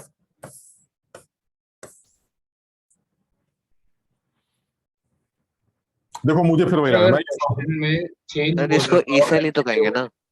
ई सेल क्यों कहेंगे? क्योंकि सर हमने माइनस किया इलेक्ट्रोड के उसको इनिशियल और फाइनल को। अरे बाप रे, अरे भाई सवाल ही नहीं पढ़ते हो तुम लोग। सवाल ये था कि मेरे पास एक हाइड्रोजन इलेक्ट्रोड है जिसको मैंने एक ऐसे बर्तन में डुबो रखा है जिसमें H प्लस की कॉन्सेंट्रेशन 1। ये 1 समझ में आया कि नहीं? यस सर, ये तो आगे सर। मैं ठीक, तो एक से रुको। अब अभी जितना अभी मैंने बोला, ये सेल है या इलेक्ट्रोड है? ये इलेक्ट्रोड है ना। आपने इलेक्ट्रोड को डुबो रखा है H प्लस के अंदर जिसमें H प्लस की कॉन्सेंट्रेशन 1 है, तो ये इलेक्ट्रोड हो गया हमारा। ठीक, इसका ई नॉट कितना होगा? इस इलेक्ट्रोड का ई नॉट 0, क्योंकि ये शी है, 1 मोलर H प्लस कॉन्सेंट्रेशन, तो ये शी, इसका 0 हो गया। ठीक, अब भूल जाइए। अब दूसरा सवाल क्या है? अगर मैं यही इलेक्ट्रोड किसी ऐसे H प्लस सोल्यूशन में डिप करता जहां पर H प्लस की कॉन्सेंट्रेशन 10⁻⁷ होती, तो ई नॉट कितना आता? तब इतना आता। बताइए कि पहले और बाद वाले ई नॉट में चेंज क्या हुआ? इसमें सेल कहां से आ गया बीच में? यार समझ लो ना बात को। हमने पहले ई नॉट निकाला, वो 0 आ गया, फिर हमने ई नॉट निकाला, वो इतना आ गया। वो कह रहा भाई पहले और बाद वाले ई नॉट में चेंज क्या हुआ है? तो हमने दोनों घटा दिया। ये घटाने का मतलब थोड़ा 2 इलेक्ट्रोड जोड़ के सेल बना रहे हैं हम। एक इलेक्ट्रोड ये है, इस इलेक्ट्रोड में H प्लस की कॉन्सेंट्रेशन 1 है, बताइए ई नॉट कितना आया? 0। अब अगर यही इलेक्ट्रोड ऐसा होता जिसमें H प्लस की कॉन्सेंट्रेशन 10⁻⁷ होती, तो ईएमएफ कितना आता? सर इतना आता। अब बताइए दोनों की वजह से चेंज क्या आ रहा है? तो पहले 0 था, अब इतना है, चेंज कितना आया? माइनस कर दिया। सेल नहीं बना रहे हैं ये, इनिशियल माइनस फाइनल, ये सेल नहीं बना रहे हैं। ये पहला ई नॉट है इस कंडीशन पर, और ये बाद का ई नॉट है इस कंडीशन पर। ये 2 अलग अलग ई नॉट वैल्यूज है, एक ही electrode, hydrogen electrode. Okay sir, है ना? सर वो नीचे वाला माइनस में कैसे आया सर? नीचे वाला माइनस में, यही लोग बता रहे हैं माइनस में आएगा। ये 2 बाहर आ जाएगा, -7 बाहर आ जाएगा, तो माइनस में तो आएगा। सर तो फिर ऊपर तो प्लस है ना सर? ऊपर कौन सा? सर 0 से पहले 0.591/2 से पहले माइनस है, तो सर अंदर वाला माइनस जो 7 आएगा वो -7 +7 नहीं हो जाएगा? नहीं, ये ये H प्लस की कॉन्सेंट्रेशन 10 की पावर -7 है कि नहीं? Yes sir. तो इस -7 का स्क्वायर हो जाएगा। Yes sir. उसको मैं ऊपर ले गया और माइनस को बाहर कर दिया, मतलब वो माइनस प्लस बना दिया। यहाँ ये माइनस था ना, इसको प्लस बना दिया। सर लेकिन फिर आपने अंदर का माइनस नहीं चेंज किया ना, 10⁻⁻7 नीचे से ऊपर ले आया ना, वो अपॉन में था। तो यार हमें कुछ समझ नहीं आ रहा। मतलब अगर हम गलत कर रहे हैं तो हमें समझ में आता है, मतलब हम बर्दाश्त कर लेंगे, हमें कोई दिक्कत नहीं, क्योंकि हमारी तो गणित खराब हो चुकी है। हमें हंसी इस बात की आती है कि तुम में से जो 40-50 लोग बैठे हो, उसमें से 20 बच्चे कुछ और बोलते हो, 20 और ये कैसी आईआईटी की तैयारी कर रहे हो ये 50 लोग। भाई या तो ये हो कि तुम 50 लोग एक चीज बोल रहे हो और मैं एक चीज बोल रहा हूँ, तो मैं मान लेता हूं मैं गलत बोल रहा हूं, बिल्कुल सही है, बस हो सकता है, इसमें कोई बड़ी बात नहीं कि सर हम 50 लोग आईआईटी की तैयारी कर रहे हैं, आप समझिए क्या छोटे मोटे लॉग वॉग की बातें कर रहे हैं, आप भूल गए होंगे, आपको नहीं याद आ रहा है, लेकिन हम बता रहे सर माइनस कर दीजिए। एक ये तरीका है। और दूसरा तरीका क्या है, हम कह रहे हैं सर यहाँ तो यार बेटा तो माइनस में आएगा, तुम में से आधे कह रहे हैं नहीं सर माइनस ही आएगा, ठीक कह रहे हैं आप, और आधे कह रहे हैं प्लस में आएगा। ये तुम आपस में क्या तैयारी कर रहे हो भाई, हमें ये नहीं समझ में आता है। इतना सिंपल, हमें नहीं पता हमने सही किया कि गलत। हमें हैरानी इस बात की है कि अभी भी कुछ लोग ये कह रहे हैं कि आपने सही किया है और कुछ लोग कह रहे हैं आपने गलत किया है। अरे इसका एक जवाब होना चाहिए तुम्हारी तरफ से, सर आपने सही किया है या तो सर आपने गलत किया है। इसके अलावा और क्या तरीका है भाई? तुम आधे आधे कैसे बटे हुए? तुम्हारी इतनी खराब गणित है कि लॉग की प्रॉपर्टीज भी सॉल्व नहीं कर पाते। हमें नहीं पता हमने सही किया है कि गलत किया है, बट तुम तो जानते हो यार, तुम तो सारे लोग एक चीज बोलो ना, ये हैरानी की बात है। अब पता नहीं क्या है, फिर से कर लेते हैं। सर सही है, वो -7 सर माइनस ही है। सही है सर, सही है सर, सही है। मैंने 10 की पावर -7 का स्क्वायर था नीचे, तो मैंने उसको पलट के ऊपर करके लॉग की प्रॉपर्टी में प्लस लगा दिया। ये तो हमें याद है। -2 होगा। -2 कहाँ है? नहीं मैं कह रहा हूँ वो -2 पावर जाएगी, तो आपने उस -2 का हाँ माइनस उसको उल्टा कर दिया ना, तो माइनस पता नहीं क्या किया। सही है सर, सही है ये। समझ गए ना तुम? सही है सब, हो गया सर। हाँ सही है सर। लक्ष्य बता दे, कुछ गड़बड़ तो नहीं है? नहीं सर सही है, सही है ना? सब सही है। इंदिरापुरम वाले बच्चे भी मान रहे हैं ना कुछ? यस सर, सही है एकदम। सही है, तो तुम अपने हिसाब से देखो, कुछ खास मुश्किल नहीं था ये। Excuse me sir. हाँ सर ये चेंज कैसे लिया, इनिशियल माइनस फाइनल? हाँ मतलब मैंने चेंज निकाला है, सिर्फ चेंज, इनिशियल माइनस फाइनल या फाइनल माइनस इनिशियल, कुछ भी, मतलब change will be a value ना। हाँ बट लेकिन सर अगर फाइनल माइनस इनिशियल होगा तो वो माइनस में आएगा ना। अब फाइनल माइनस इनिशियल करेंगे तो माइनस में आएगा। अब ये देखो, ये सवाल का ऑप्शन, मतलब मुझे जो लग रहा था सवाल देखकर ना, वो ऐसा लग रहा था जैसे सो that the solution become neutral, और सवाल था bye how much will the reduction potential change, bye how much. तो मुझे लिखना चाहिए इसका आंसर 0.4137 वोल्ट से ये डिक्रीज कर रहा है, ऐसे करके आंसर आना चाहिए। अब पता नहीं, मतलब वैसे तो चेंज हमेशा फाइनल माइनस इनिशियल से निकाला जाता है, तो अगर फाइनल माइनस इनिशियल से चेंज निकालेंगे तो इट शुड बी -0.41 है। लेकिन उसका सवाल पता नहीं क्या लैंग्वेज कुछ अजीब सी है, bye how much will the reduction potential change, कितने से चेंज हुआ, तो माइनस प्लस शायद इसमें नहीं आ रहा है, तो सिर्फ मैग्नीट्यूड। चेंज हमेशा पॉजिटिव होता है। क्या है? क्या चेंज हमेशा पॉजिटिव रहता है। हाँ मतलब अगर ये पूछा जा रहा है कितना चेंज हुआ, तो change is 0.4137 and this changes EMF हमारा रिड्यूस कर रहा है, तो हमारा ईएमएफ डिक्रीज कर रहा है, 0 से -0.4137 चला गया, यानी हमारा जो ई नॉट वैल्यू वो चेंज कर रहा है, डिक्रीज कर रहा है। कितने से डिक्रीज कर रहा है? 0.4137 से। तो अब पता नहीं आंसर का क्या फॉर्मेशन होगा, और ऑप्शंस देख कर लेंगे। अच्छा अब और बताओ, ये वाला करते हैं यार, ये हमने जो लास्ट क्लास में पढ़ा था, वो भी मैं इसके एक आध सवाल कराना चाह रहा था, वो लास्ट क्लास में नहीं करा पाए थे। इसको जरा देखो, कैलकुलेट द केएसपी, बिल्कुल सारे लोग एक बार में बता देना कर पाओगे कि नहीं, और बिल्कुल दिमाग मत लगाना उल्टा सीधा, सिर्फ पहले सवाल देखो और ये बताओ कर पाओगे कि नहीं। यस सर, सर कर पाएंगे। अब ये बताओ सही कर पाओगे कि नहीं। Yes yes sir. Calculate the Ksp of AGI, हम समझ गए, हाँ बिल्कुल सही है। ये सर सॉल्ट एनायन इलेक्ट्रोड की कहानी चल रही है, मेटल सॉल्ट एनायन इलेक्ट्रोड, ये वही ड्रामेबाजी है जिसमें केएसपी यूज होता है। तो चलिए उसी के बारे में सोचते हैं। क्या हमारा पहला एनोड जो दे रखा है वो मेटल सॉल्ट एनायन इलेक्ट्रोड है? यस सर है। और जो कैथोड दे रखा है वो मेटल मेटल आयन इलेक्ट्रोड है, वो तो simple metal metal ion electrode है, Ag plus oblique Ag। Yes sir. वो वाला मेटल सॉल्ट एनायन इलेक्ट्रोड है, ये वाला मेटल मेटल आयन इलेक्ट्रोड है, ठीक है। तो इस सवाल में एक बदतमीजी ये कि यार ई सेल ऑलरेडी दे रखा है, तो अगर ई सेल दे रखा है तो आप, और तुम्हें पता है केएसपी निकालने के लिए आपको ई नॉट की जरूरत पड़ेगी, क्योंकि ई नॉट के अंदर ही केएसपी आएगा। तो ये सवाल थोड़ा सा लेंदी सा लग रहा है, लेकिन फिर भी अप्रोच एक बार देख लेते हैं कैसे करनी चाहिए। तो बताओ कैसे करें। सबसे पहले हमें तो लगता है सबसे पहले सर दिमाग मत लगाइए, सबसे पहले जो है आप इसकी इक्वेशन लिखिए, बात खत्म। सबसे पहले कैथोडिक इक्वेशन, एनोडिक इक्वेशन, चलिए वही एक रिवीजन हो जाएगा। Cathodic equation Ag plus plus electron gives Ag होगा, और एनोडिक, ये कैथोड का Ag प्लस है, एनोडिक इक्वेशन जो होगी वो होगी ऑक्सीडेशन की। और इस तरह के इलेक्ट्रोड की ऑक्सीडेशन इक्वेशन भैया ये तो याद ही नहीं होती, लेकिन जिनको याद है उनको फायदा है। ये AgI प्लस इलेक्ट्रॉन याद है ये इक्वेशन, यस सर।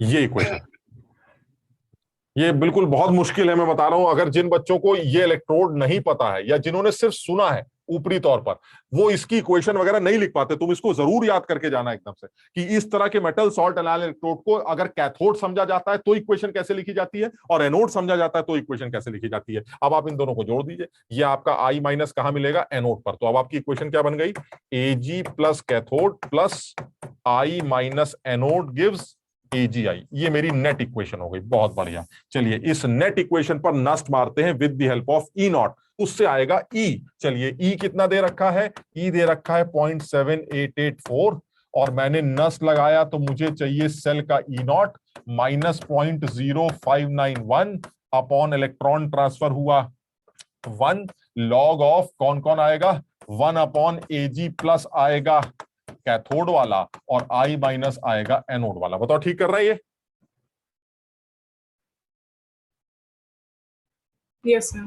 इस पूरे खेल से हमें क्या Ag प्लस कैथोड दे रखा है, Ag प्लस कैथोड दे रखा है, हाँ दे रखा है, बहुत बढ़िया। क्या I माइनस एनोड दे रखा है, I माइनस एनोड भी दे रखा है, बहुत बढ़िया। और यार ये तो कट ही रहे हैं क्या, 0.05 ये तो खत्म ही हो जाएंगे। तो ये आ जाएगा आपका E नॉट माइनस, अच्छा ये मल्टीप्लाई में हो रहा है, तो ये हो जाएगा 0.0591 upon 1 log of 1 upon 0.05 into 0.05। इससे जो इक्वेशन दिख रही है, अब पता नहीं हम सॉल्व कर पाएंगे कि नहीं, हम अभी कर भी नहीं रहे। इससे क्या E नॉट आ जाएगा, और मुझे लगता है कि हमें बिना लॉग टेबल के भी ये सवाल करना आना चाहिए, बिना लॉग टेबल के, क्योंकि दिस इज 0.05 का square, that is 5 into 25 into 10 raise पर -4, एंड 25 का लॉग मुझे आता है, दैट इज 5 log 2। 25 मतलब 5 स्क्वायर, यानी 2 log 5, सॉरी 2 log 5, और log 5 मुझे आता है, log 5 is log 10/2, that means log 10 minus log 2। log 10 1 होता है, log 2 0.3 होता है, तो इसका मतलब log 5 की वैल्यू 0.7 होती। मतलब मुझे लगता है बिना उसके भी हम ये सॉल्व कर सकते हैं, बिना लॉग टेबल के। करो यार एक बार जरा सॉल्व करो। असल में तुम लोग की गणित बहुत ढीली है यार, इससे काम नहीं चले भाई, और स्ट्रांग बनो। हम जिन बच्चों की बात कर रहे हैं वो बच्चे ऐसे थे जिनकी रैंक किसी की 31 आई है, किसी की 49 आई है। ये वो बच्चे यार जिनकी गणित बहुत ही स्ट्रांग थी यार, बहुत ज्यादा, मतलब तुम सोच भी नहीं सकते। वो ऐसे ही मतलब कैलकुलेट कर लेते थे, सर ये 5 का स्क्वायर हो जाएगा, 2 आएगा, नीचे 2 आ जाएगा। मतलब सर भाई थोड़ा सा मजबूत करो, ये बहुत ढीला मामला है। और इसका रीजन सिर्फ तुम्हारी प्रैक्टिस है, सिर्फ तुम्हारा प्रैक्टिस, और कोई कमी नहीं। क्योंकि तुम यहीं पर छोड़ देते हो कि नहीं कर लेंगे सर, कर लेंगे सर। अब अभी तुम्हें करने के लिए दिया जाएगा तो आधे बच्चे आंसर कुछ और बताएंगे, आधे का कुछ और आएगा। वो तो अभी हमने देख ही लिया था, 10 की पावर -7 के स्क्वायर में तुमने बैंड बजा दी थी हमारी। यीशु करो यार एक बार जल्दी से कैलकुलेट करके बताओ। E नॉट निकालना है, उसको रफली एक बार लिखते हैं, हम भी करते हैं, तुम भी करो। ये आ जाएगा 0.7884 is equal to E not minus 0.0591, और ये हो जाएगा लॉग 1/25। इसको प्लस, अब देखो फिर वही प्लस लगा देंगे, गड़बड़ हो जाएगी। तो ये हो जाएगा 1/25 इंटू 10 रेज पर -4। सर अप्रोक्सीमेटली 1 आ रही है यार एक सेकंड रुक जाओ बस। 0.0591, और ये ऊपर चला जाएगा 10 की पावर 4, 400 लॉग 400 हुआ, लॉग 400 2.6।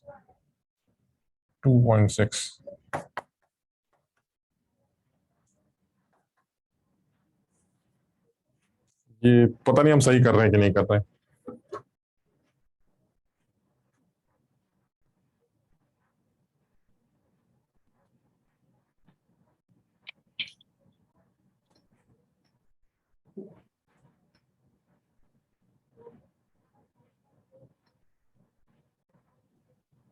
0.942 आ रहा है यार मेरा तो ये।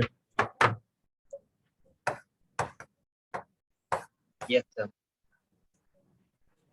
हम्म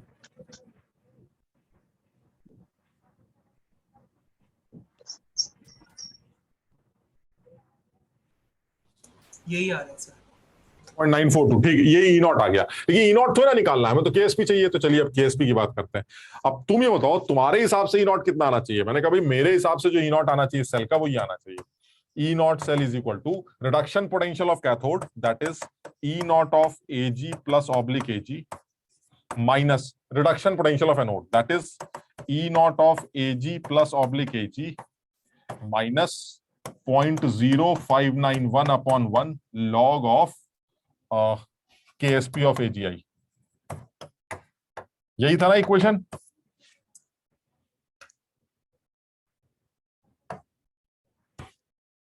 याद करो इसका ई नॉट क्या निकाला था, याद करो फॉर्मूला। इस मेटल सॉल्ट एनाइल इलेक्ट्रोड का जो ई नॉट है वो किसके बराबर होगा? मेटल सॉल्ट एनाइल इलेक्ट्रोड का ई नॉट होगा मेटल के E naught plus RT by NF।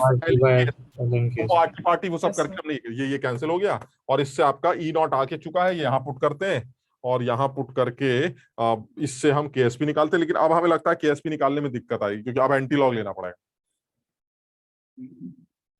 लेकिन मतलब हाँ, केएसपी के डीपीपी में भी मैक्सिमम क्वेश्चन एंटी लॉग के थे।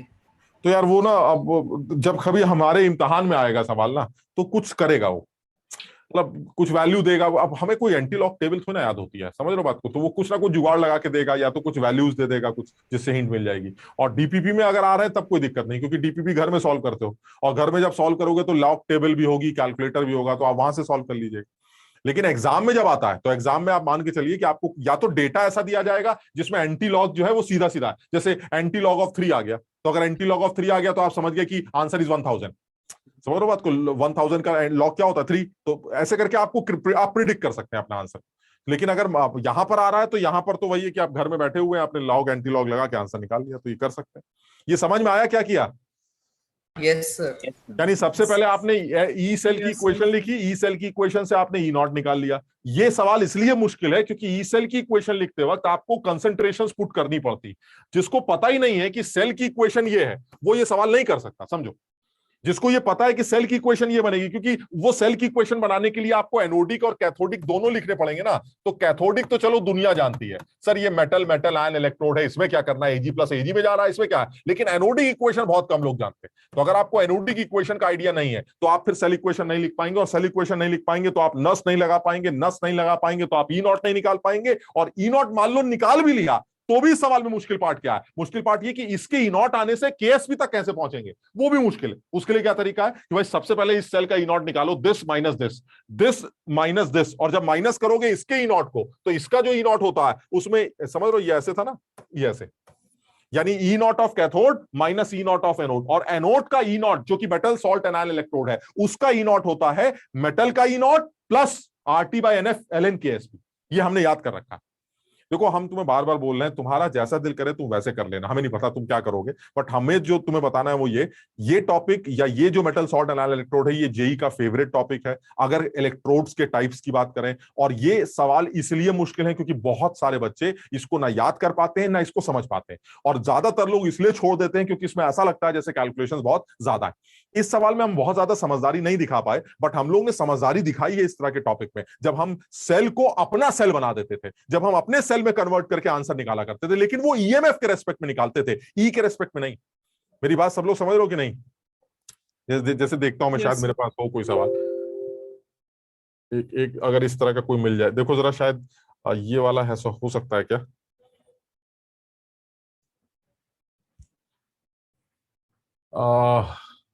हाँ, इसमें इसमें कर सकते हैं, एक बार अकल लगाओ जरा।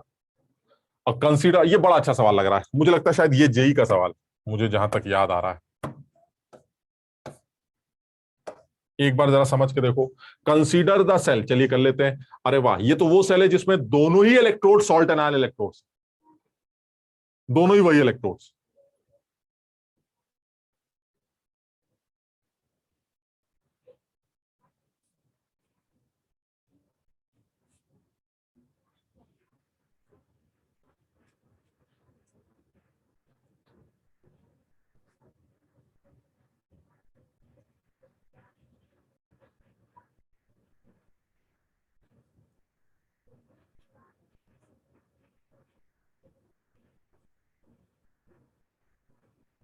ये समझ में आ गया, दोनों ही इलेक्ट्रोड सॉल्ट एनायन इलेक्ट्रोड है हमारे। Yes. तो अगर इस इलेक्ट्रोड, फिर तो ठीक है, अब वही है, बड़ा आसान सा सवाल लग रहा है। अब इसको थोड़ा सा अकलमंदी से करा जाए तो बहुत आसान हो जाएगा, और अगर लेंदी तरीके से करना है तो चलो लेंदी तरीके से भी करके देखते हैं एक बार। लेंदी तरीका क्या होगा हमारा? लेंदी तरीका यही है कि मुझे E would with the EMF zero करना है, यानी ईएमएफ हमें जीरो दे रखा है। तो ये काम करते हैं, सेल की इक्वेशन लिखते हैं और नस लगाते हैं। चलिए कर लेते हैं। तो सेल की इक्वेशन हो गई हमारी, कैथोडिक कंपार्टमेंट ये है, तो इसकी इक्वेशन होगी AgCl plus electron gives Ag plus Cl minus. सब लोगों को ये समझ में आया ये इक्वेशन कैथोडिक? और एनोडिक क्या बनी? एनोडिक बनी Ag plus Br minus gives AgBr plus electron. Clear? दोनों जोड़ देते हैं। The net equation is AgCl plus Br minus gives AgBr plus Cl minus aqueous. चलिए बहुत बढ़िया, हमारी ये नेट सेल इक्वेशन तैयार हो गई। इस नेट इक्वेशन पे मारते हैं नस्ट। चलिए नस्ट मारते हैं। जब आप नस्ट मारेंगे तो वो होगा E cell is equal to E not cell minus 0.0591 upon 1 log of concentration of Cl minus divided by concentration of Br minus. Clear? Yes. चलिए, तो अब मैं काम करता हूं, सवाल में जो इंफॉर्मेशन है उसको यूज करना शुरू करता हूं। ई सेल सवाल में 0 दे रखा है, ईएमएफ विल बी 0। चलिए बहुत बढ़िया। अगर ई सेल 0 दे रखा है तो इससे ई नॉट सेल निकाल लेते हैं। E not cell is equal to 0.0591 upon 1 log of Cl minus upon Br minus. और मुझको सवाल में कहा गया है कि यार कुछ गलत सलत कर रहे हैं क्या? नहीं ठीक है, तो मुझको सवाल में कहा गया है कि मुझे यही रेशो चाहिए, मतलब समझो मुझे यही चाहिए। चलो ठीक है, यही इसी टाइप का रेशो चाहिए, तो हम इसी टाइप के रेशो को बात करते हैं। लेकिन उसके लिए सर हम आंसर निकाल लेंगे, लेकिन उसके लिए ये चाहिए भाई साहब, और ये आपने सवाल में दिया नहीं। तो हमने कहा चलिए ई नॉट सेल की बात करते हैं। चलिए वापस आते हैं। ई नॉट सेल कैसे निकलता है? E not cell is equal to reduction potential of cathode minus reduction potential of anode. चलिए कैथोड की रिडक्शन पोटेंशियल की बात करते हैं। कैथोड वो है, अभी बात हुई थी हमारी, E not of metal salt anion electrode का जो ई नॉट होता है वो मेटल के E naught plus RT by, इसको ऐसे लिख देते हैं 0.591 upon 1 log of KSP of AgCl। ये AgCl है उधर, ठीक, और फिर माइनस कर देते हैं। ये तो आ गया E naught RP of cathode. अब E naught RP of anode लिख देते हैं। वो क्या आएगा? E naught Ag plus oblique Ag minus, नहीं sorry, plus 0.0591 upon 1 log KSP of AgBr। बताओ सब लोग समझ रहे हो कि नहीं? इससे ये ई नॉट कैंसिल हो जाएगा। चलिए बहुत बढ़िया, ये ई नॉट कैंसिल हो गया, और ई नॉट की वैल्यू किसके बराबर आ गई? ये आ गया आपका दिस माइनस दिस, यानी कि 0.0591 अपॉन 1 log ऑफ, ऊपर आएगा AgCl का KSP ऑफ AgCl, और नीचे आ जाएगा KSP ऑफ AgBr। ये आपका ई नॉट आएगा सेल का, और इस ई नॉट को यूज करके आपको वहां इसकी कॉन्सेंट्रेशन निकालनी है। ये तो आसान सवाल है यार, वो आंसर भी आ जाएगा हमें लगता है 0.0598, ये तो कैंसिल हो जाएगा। और log this is equal to this, यानी कि इनका रेशो इनके रेशो के बराबर, यानी AgCl का KSP का रेशो Br के साथ। AgCl का कितना है? 10 की पावर माइनस 10, 10 की पावर माइनस 10, और Br का कितना है? 10 raise power 5 into 10 raise power minus 13। यही रेशो जो है आपका Cl minus oblique Br minus का आना चाहिए। 200। बिल्कुल सही है, ये तो अच्छा सवाल है।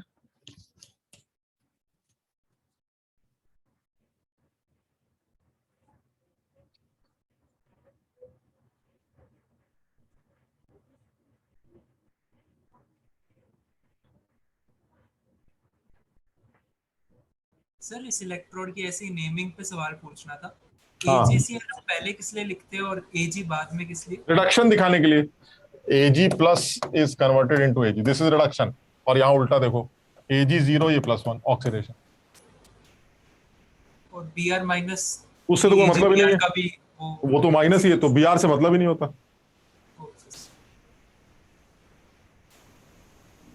सर हाँ इसको तो अपन कन्वर्ट करके कर सकते थे ना? हाँ कर सकते हैं, मैं वही सोच रहा था कि हम उसको कन्वर्ट करके करने की सोचते हैं एक बार, पहले ये वाला खत्म कर लेते हैं, फिर एक बार कन्वर्ट करते हैं एक बार कि दोनों इलेक्ट्रोड्स को अपने वाले इलेक्ट्रोड बना लेते हैं। आंसर सेम आएगा, आंसर सेम आएगा। हो सकता है उससे टाइम बचे, या फिर उससे कम से कम ये तो बच जाएगी, ये मुश्किल बच जाएगी। मुझे जो लगता है ये इतना मुश्किल काम जो तुमने किया है ना, तुम्हें मुश्किल शायद नहीं लग रहा होगा कुछ लोगों को, क्योंकि तुमने याद कर लिया है, वरना ये मुसीबत है। मतलब मुसीबत इन द सेंस कि ये बच्चों को पता ही नहीं है कि इस तरह के इलेक्ट्रोड्स का कैथोडिक रिप्रेजेंटेशन ये है और एनोडिक रिप्रेजेंटेशन ये, वो जानते ही नहीं है। इसलिए ये सवाल तो उनके लिए जहर हो जाएगा जो जानते ही नहीं है कि इस तरह के इलेक्ट्रोड्स को लिखा कैसे जाता है, इस तरह के इलेक्ट्रोड्स के इक्वेशंस क्या है, और इन इक्वेशंस को यूज करके सेल की इक्वेशन क्या बनेगी, वो कर ही नहीं सकते ये सवाल। लेकिन क्योंकि तुम्हें पता है तो तुम्हारे लिए ये मेथड भी आसान। मतलब अगर तुमने याद कर रखा है कि सर कैथोडिक रिप्रेजेंटेशन या एनोडिक है, तो आप नेट सेल इक्वेशन पर नस लगा दीजिए, आंसर आ जाएगा। तो तुम्हारे लिए ये भी मुश्किल नहीं, बट ये कि हम अगर ये इस चीज को अवॉइड करना चाहते हैं तो इसको अपने सेल में कन्वर्ट कर सकते हैं। तो एक बार इसको हटा दें भाई, एक बार करके देखें क्या? Yes sir. एक बार जरा सोच के देखते हैं।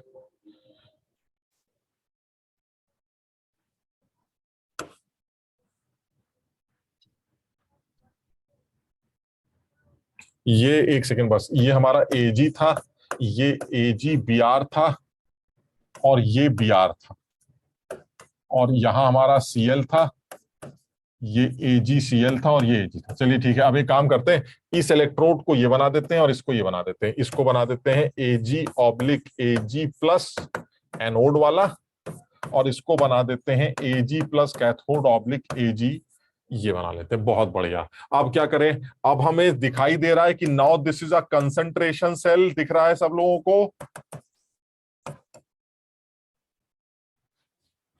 भाई जो तुम्हें सवाल दिया गया, क्या वो कंसंट्रेशन सेल जो तुम्हें सवाल दिया गया, जो एक्चुअल सवाल था हमारा, क्या वो कंसंट्रेशन सेल, क्या उसका E0 0 है?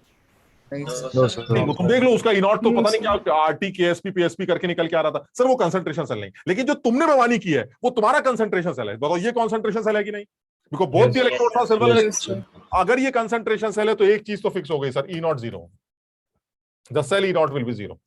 ये सब हम अपनी बेईमानी के लिए कर रहे हैं, मत समझो। हमने बेईमानी क्या की? हमने बेईमानी ये की है कि हमने अज्यूम कर लिया है कि हमारा जो सेल है वो ये हमारे जो इलेक्ट्रोड्स है वो मेटल आयन इलेक्ट्रोड्स, क्योंकि हमारा जो EMF आएगा, हमारा वही EMF तुम्हारा भी आएगा। समझो बात, in terms of EMF we are same, but in terms of E0 we are not same. और E0 से मुझे कोई मतलब ही नहीं है। तो मैंने कहा भाई ऐसा एक काम करते हैं, अपने सेल को कन्वर्ट कर लेते हैं। ये कन्वर्ट कर लिया। अब बताओ तुम्हारे सेल का EMF कैसे निकलेगा? मैंने कहा भाई मेरे सेल का जो E सेल आएगा वो E0 की मदद से निकलेगा, और E0 0 है, तो ये हो जाएगा -0.0591/1। बताओ हमारी सेल की इक्वेशन कितनी सिंपल इक्वेशन। बताओ तुम बच गए उस गंदगी को याद करने से।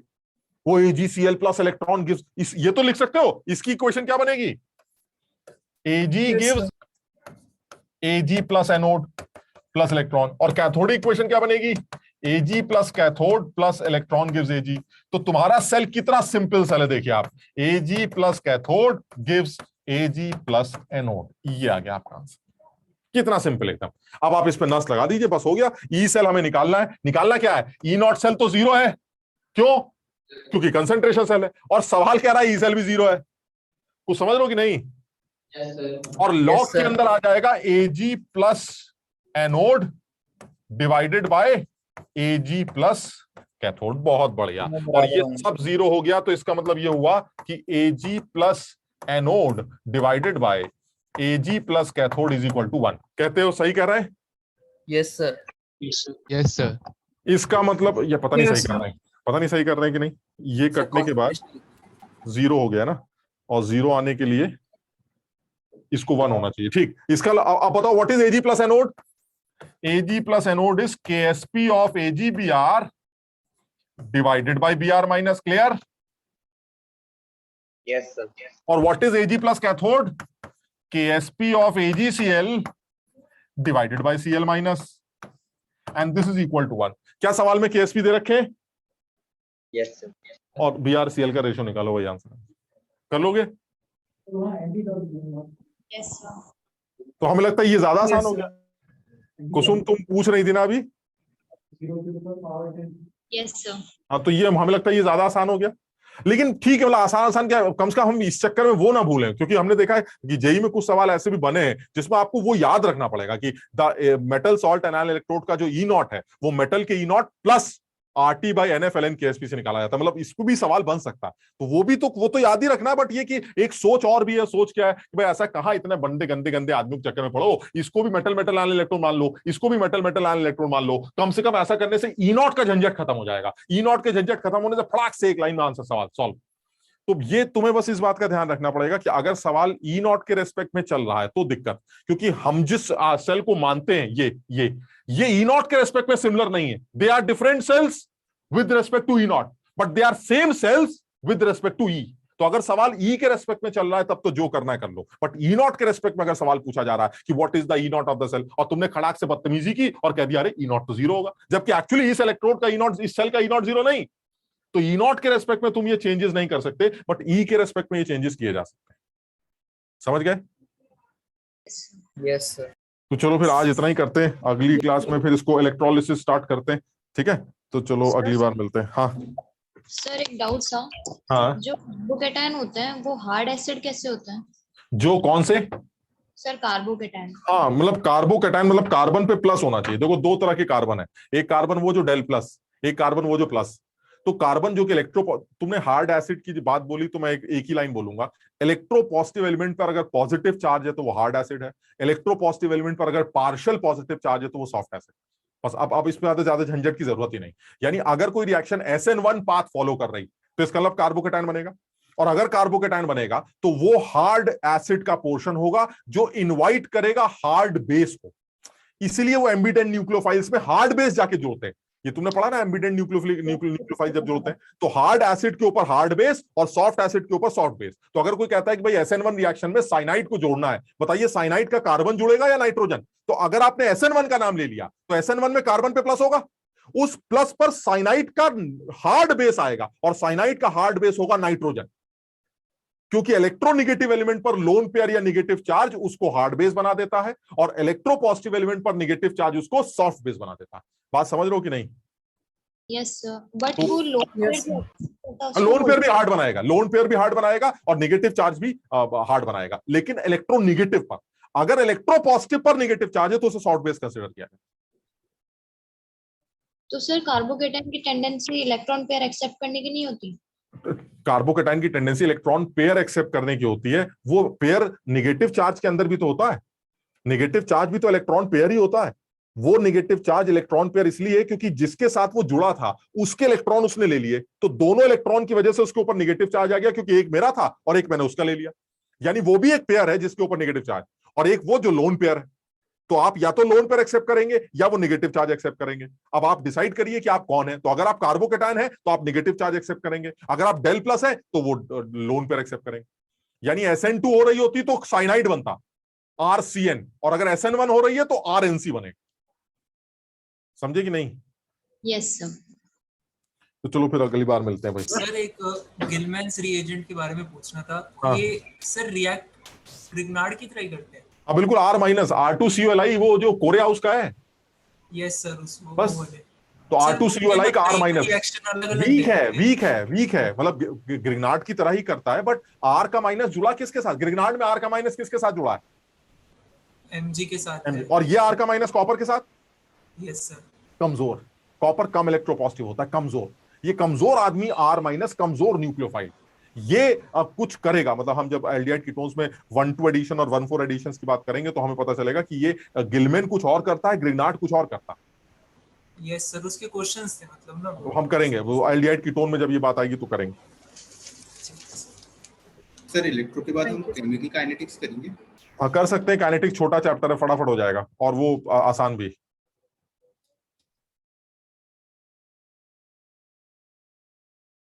Thank you sir. Thank you sir.